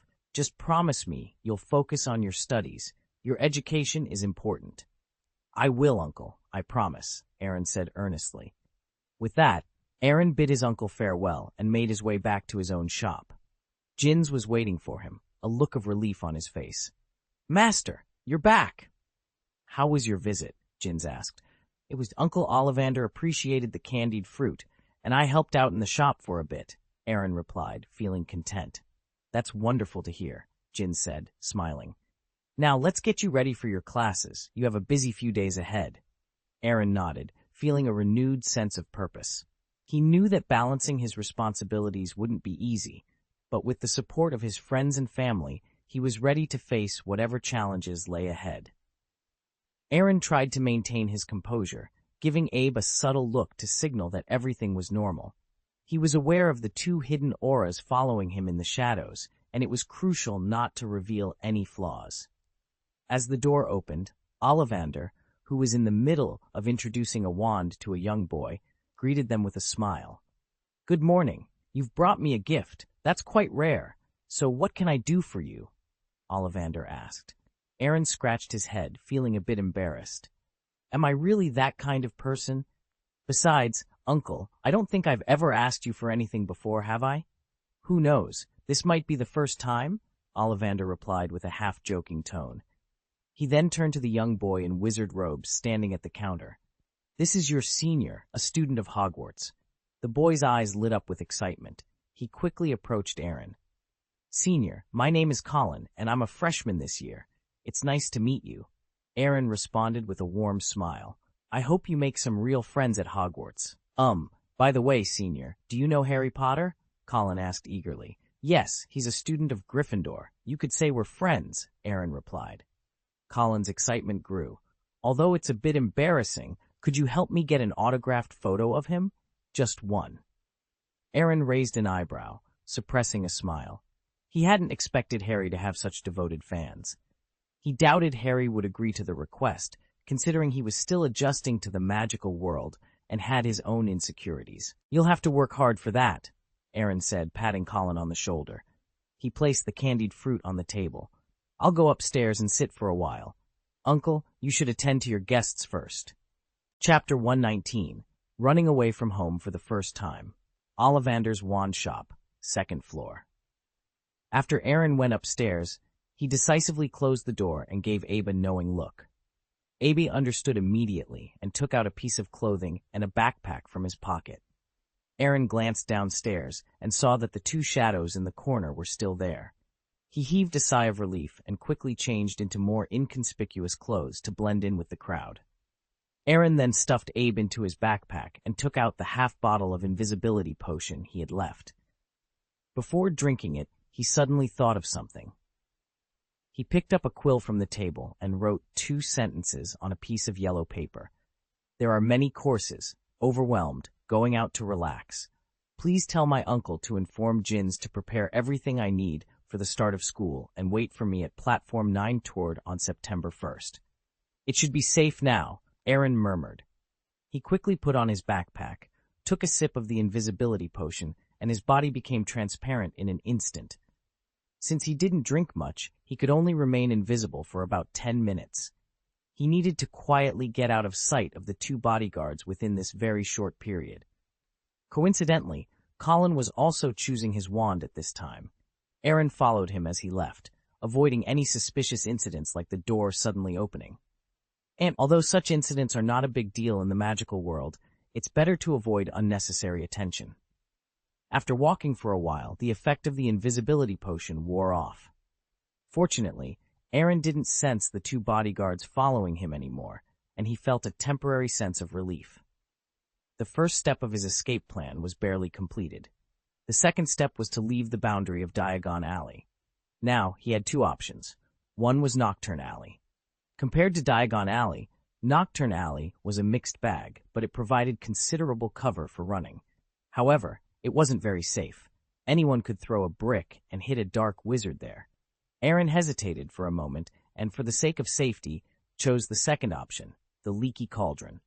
Through a narrow path, he entered the small bar connecting Diagon Alley and Muggle streets. Aaron's delicate, boyish attire attracted the attention of some guests. "Are you Aaron?" "Aaron Gaius," the bar owner asked in surprise. "Why didn't Mr. Jins come with you?" It's a secret, Boss Tom." "Oh." Tom didn't ask much, but pointed to some wine on the counter. "Would you like a glass? I just bought a batch of butterbeer, suitable for minors." "No, give me a glass of brandy," Aaron said. This was the first time in his life he took practical action to defy the rules, and he wanted to drink something more sophisticated. "Are you sure? Can you drink this wine?" "Very sure. But it's okay to charge the account to Jins. I figure he'll be here in an hour or so at most," Aaron said with some embarrassment. After all, it was his first time paying on credit. He couldn't be blamed for it. The 3-day travel cost was about £50, which seemed a lot, but who knew when it would cost money, so he had to save a bit. Tom's face changed. Aaron thought he was going to refuse, and regretfully grabbed a few galleons from his pocket. "If it doesn't work, forget it." "Of course, there's no problem," Tom said. Tom, an elderly wizard wearing a brown robe at the bar, looked at him sadly. "You've never allowed us old customers to pay on credit. Do children get discounts?" "Others can't, but he can," Tom said, pouring a small glass of brandy for Aaron in a flattering tone. "The good wine here is all from your winery. Boss, can you give me a discount next time?" Aaron was stunned for a moment. He didn't expect that the business from his family's winery had reached this far. "No problem, I've made the decision. 10% off," Aaron declared generously, despite the modest discount. He then picked up his brandy and drank it down in one gulp. Tom and the other bar patrons watched him with interest, expecting to see the young wizard embarrassed. To their surprise, Aaron walked out of the bar as if nothing had happened. "That's a good drinker," exclaimed one guest. "I didn't even drink butterbeer when I was his age." "If you had a winery in your family, you probably wouldn't drink much either," Tom teased. "And his family owns more than one winery." After leaving the Leaky Cauldron, Aaron found himself in the Muggle world. His attire blended seamlessly with the busy street, making him look like an ordinary middle school student. Breathing in the fresh air, Aaron felt a surge of excitement and wanted to shout out in celebration of his newfound freedom. However, he knew he wasn't entirely safe yet. If he thought everything would be fine just because he left Diagon Alley, he would likely be caught within 2 hours. At that moment, his backpack began to squirm. Abe, feeling stuffy, wanted to poke his head out for some air. Just as he was about to move, Aaron's hand pressed him back down. "Be patient. It's not time for you to come out yet." As he walked, Aaron scanned the surrounding environment and found an empty alley. He quickly ducked in and unzipped his backpack, releasing Abe. The small dragon stretched its limbs and folded the clothes it had been wearing, stuffing them back into Aaron's backpack. "Get ready," Aaron said, taking out half a bottle of invisibility potion. He poured out a portion with some reluctance. "This amount will make us invisible for half an hour at most. Malfoy Manor is more than 130 kilometers away from here, so you'll need to fly at your fastest speed. Can you do it?" Abe hesitated for a moment, then nodded solemnly. "Good." Aaron nodded in satisfaction. He drank a portion of the potion himself, and then fed some to Abe. They both turned invisible simultaneously. Abe ran out of the alley, quickly covering a few meters on the street before squatting down. Aaron decisively jumped onto Abe's back, finding a comfortable and secure position. "Let's go." With that command, the dragon spread its wings. A gust of autumn wind appeared out of nowhere on the street, momentarily disorienting passersby. However, the wind vanished as quickly as it had come, and Abe, carrying Aaron, soared through the clouds. "Woohoo!" Aaron yelled happily from Abe's back. This was his first experience of high-speed flight. As he watched the buildings and mountains pass by below, he couldn't help but feel emotional. Unlike a magic broom, the dragon's flying speed was much faster and more comfortable. It was also different from apparition, as it involved no risk or magical consumption, but was full of excitement. At that moment, he understood why some wizards preferred to ride magical creatures rather than use apparition when traveling. The feeling was extraordinary. Just a few minutes after they set off, Ollivander climbed the stairs, ready to check on his grandnephew. When he opened the door, he didn't see Aaron.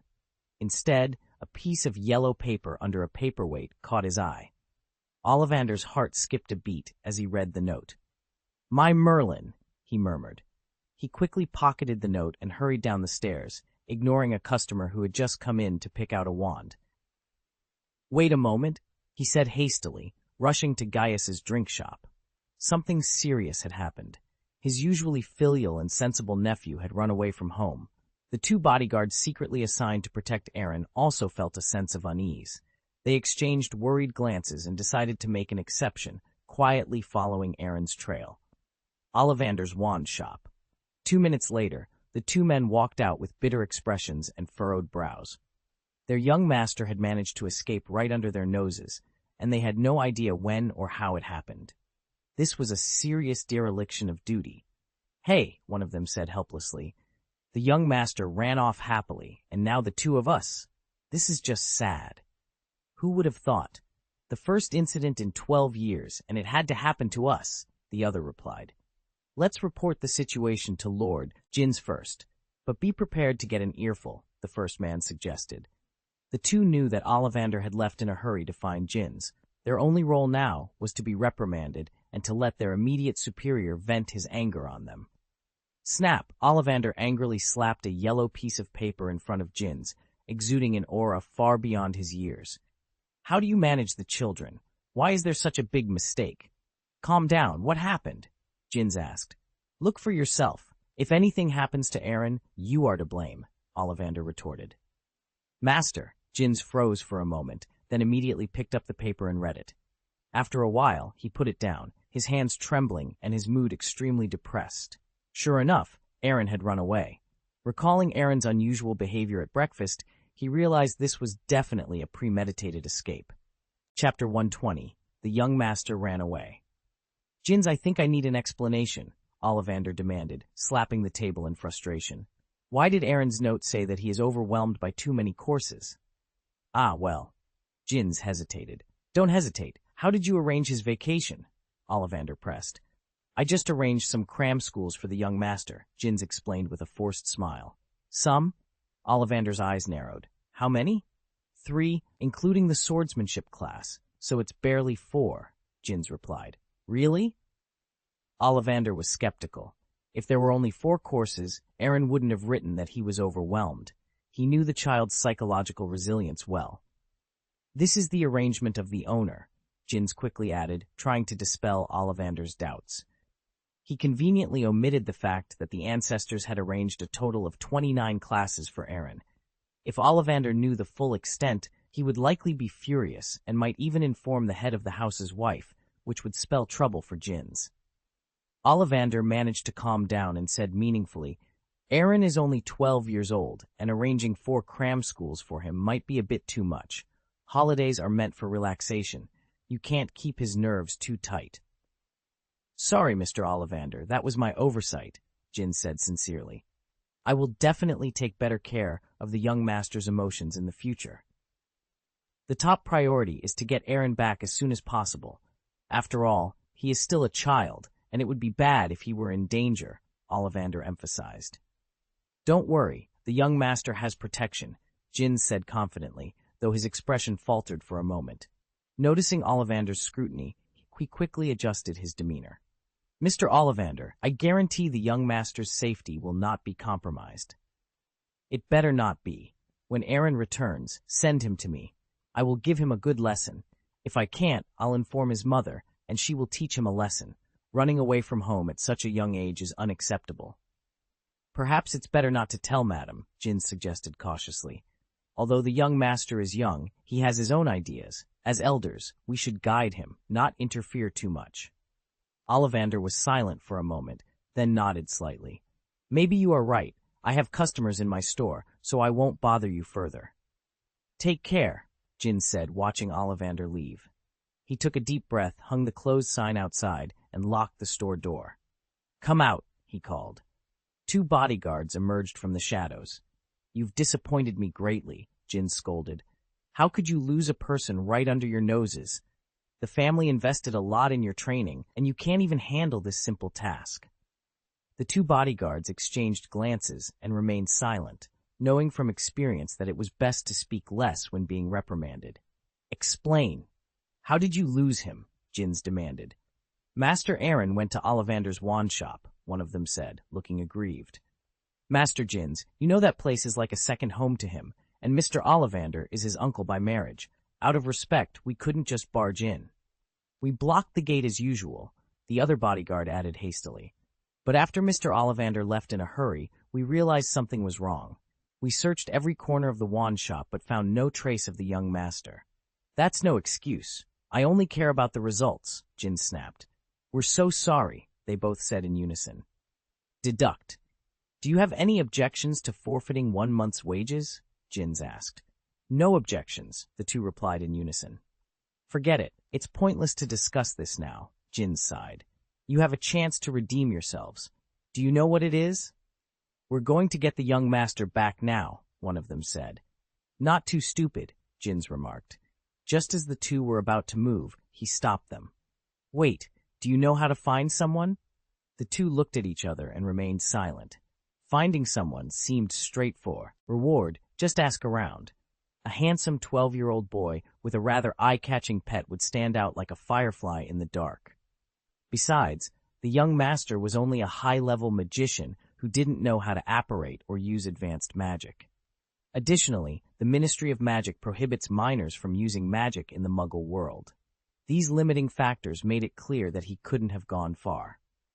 Despite their confidence, the two chose to follow their superiors' instructions. Seeing their silence but lack of seriousness, Jins knew what they were thinking and felt exasperated. "Pay attention. You've watched the young master grow up. If he wasn't sure, would he choose to run away from home? The general method of finding people is for ordinary cases, but is the young master an ordinary person?" Jins showed unprecedented sternness. "Make it clear, this is not a prank, nor a drill. This is a premeditated runaway. The young master is out of our sight, and none of us can guarantee his safety." Hearing this, the two's expressions became anxious. "Lord Jins, we—" "Don't worry so much," Jins waved his hand. "The young master is much more mature than you think and will protect himself well. But this is a serious provocation for us. You are all elites who have followed me for more than 10 years, and you know what I mean. Letting the young master slip away under our noses is already a dereliction of duty. If we can't find him before the start of school, it will be more than just dereliction of duty. It will be a loss of face. Our dignity, guarded for 12 years, is being severely challenged. If we fail, we won't be able to hold our heads up in front of the young master in the future." The two straightened their backs, their expressions extremely serious. "Lord Jins, what should we do?" one of them asked. "Let me think about it," Jins said, rubbing his forehead. "First, contact the others and gather the remaining 4. "Yes," one of them replied, taking out his wand and carving the Gaius family symbol in the air. Red runes floated, and within moments, 4 figures appeared in the small shop. One wore casual clothes and held a golf club, another looked drowsy in pajamas, a third wore glasses and had a gentle demeanor, and the last held an ice cream cone. It wasn't a shift change day, so they were enjoying their lives, but rushed over as soon as they received the order. Seeing everyone gathered, Jins coughed lightly and showed them the note left by Aaron. "Guys, I'm sorry to summon you suddenly, but Master Aaron ran away from home, and the challenge is upon us. The last time this happened was over 300 years ago, and that generation of guardians failed. Whether we can keep our dignity this time depends on your performance. Lord Jins, just tell us what to do. How do we find him?" the only woman among the 6, Anna, asked. "Very good, Anna," Jins said, giving her an appreciative look. "The young master has been gone for less than half an hour. We still have a great chance. I suggest we split up. First, you can inquire in Diagon Alley. There are many people here. No matter how well he disguises himself, someone will always see him. Maybe he is hiding in a neighbor's shop.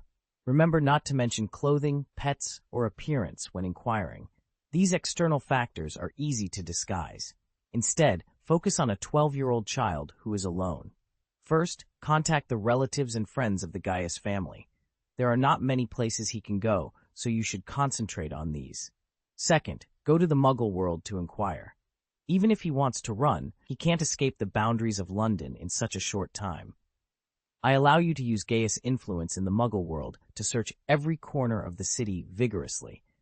Offer a high reward at hotels and train stations for any news of the young master. Third, remember that the most dangerous place is often the safest. Go back to Gaius Castle and check carefully. Except for the treasure house, no place should be overlooked. Also, check if anything is missing. It is absolutely impossible for the young master to run away without preparing anything. He must have taken some funds with him. Fourth, go to Nocturne Alley. We can't rule out the possibility that the young master might have taken a dangerous or unconventional route. Lastly, you stay and watch the store. What? Anna was confused. I watch the store? Are you kidding me? Your task is the most important. If anyone finds a clue, you have to notify us immediately. The young master may also return. Understood. Anna reluctantly accepted the task. Then what are you going to do, Lord Jins?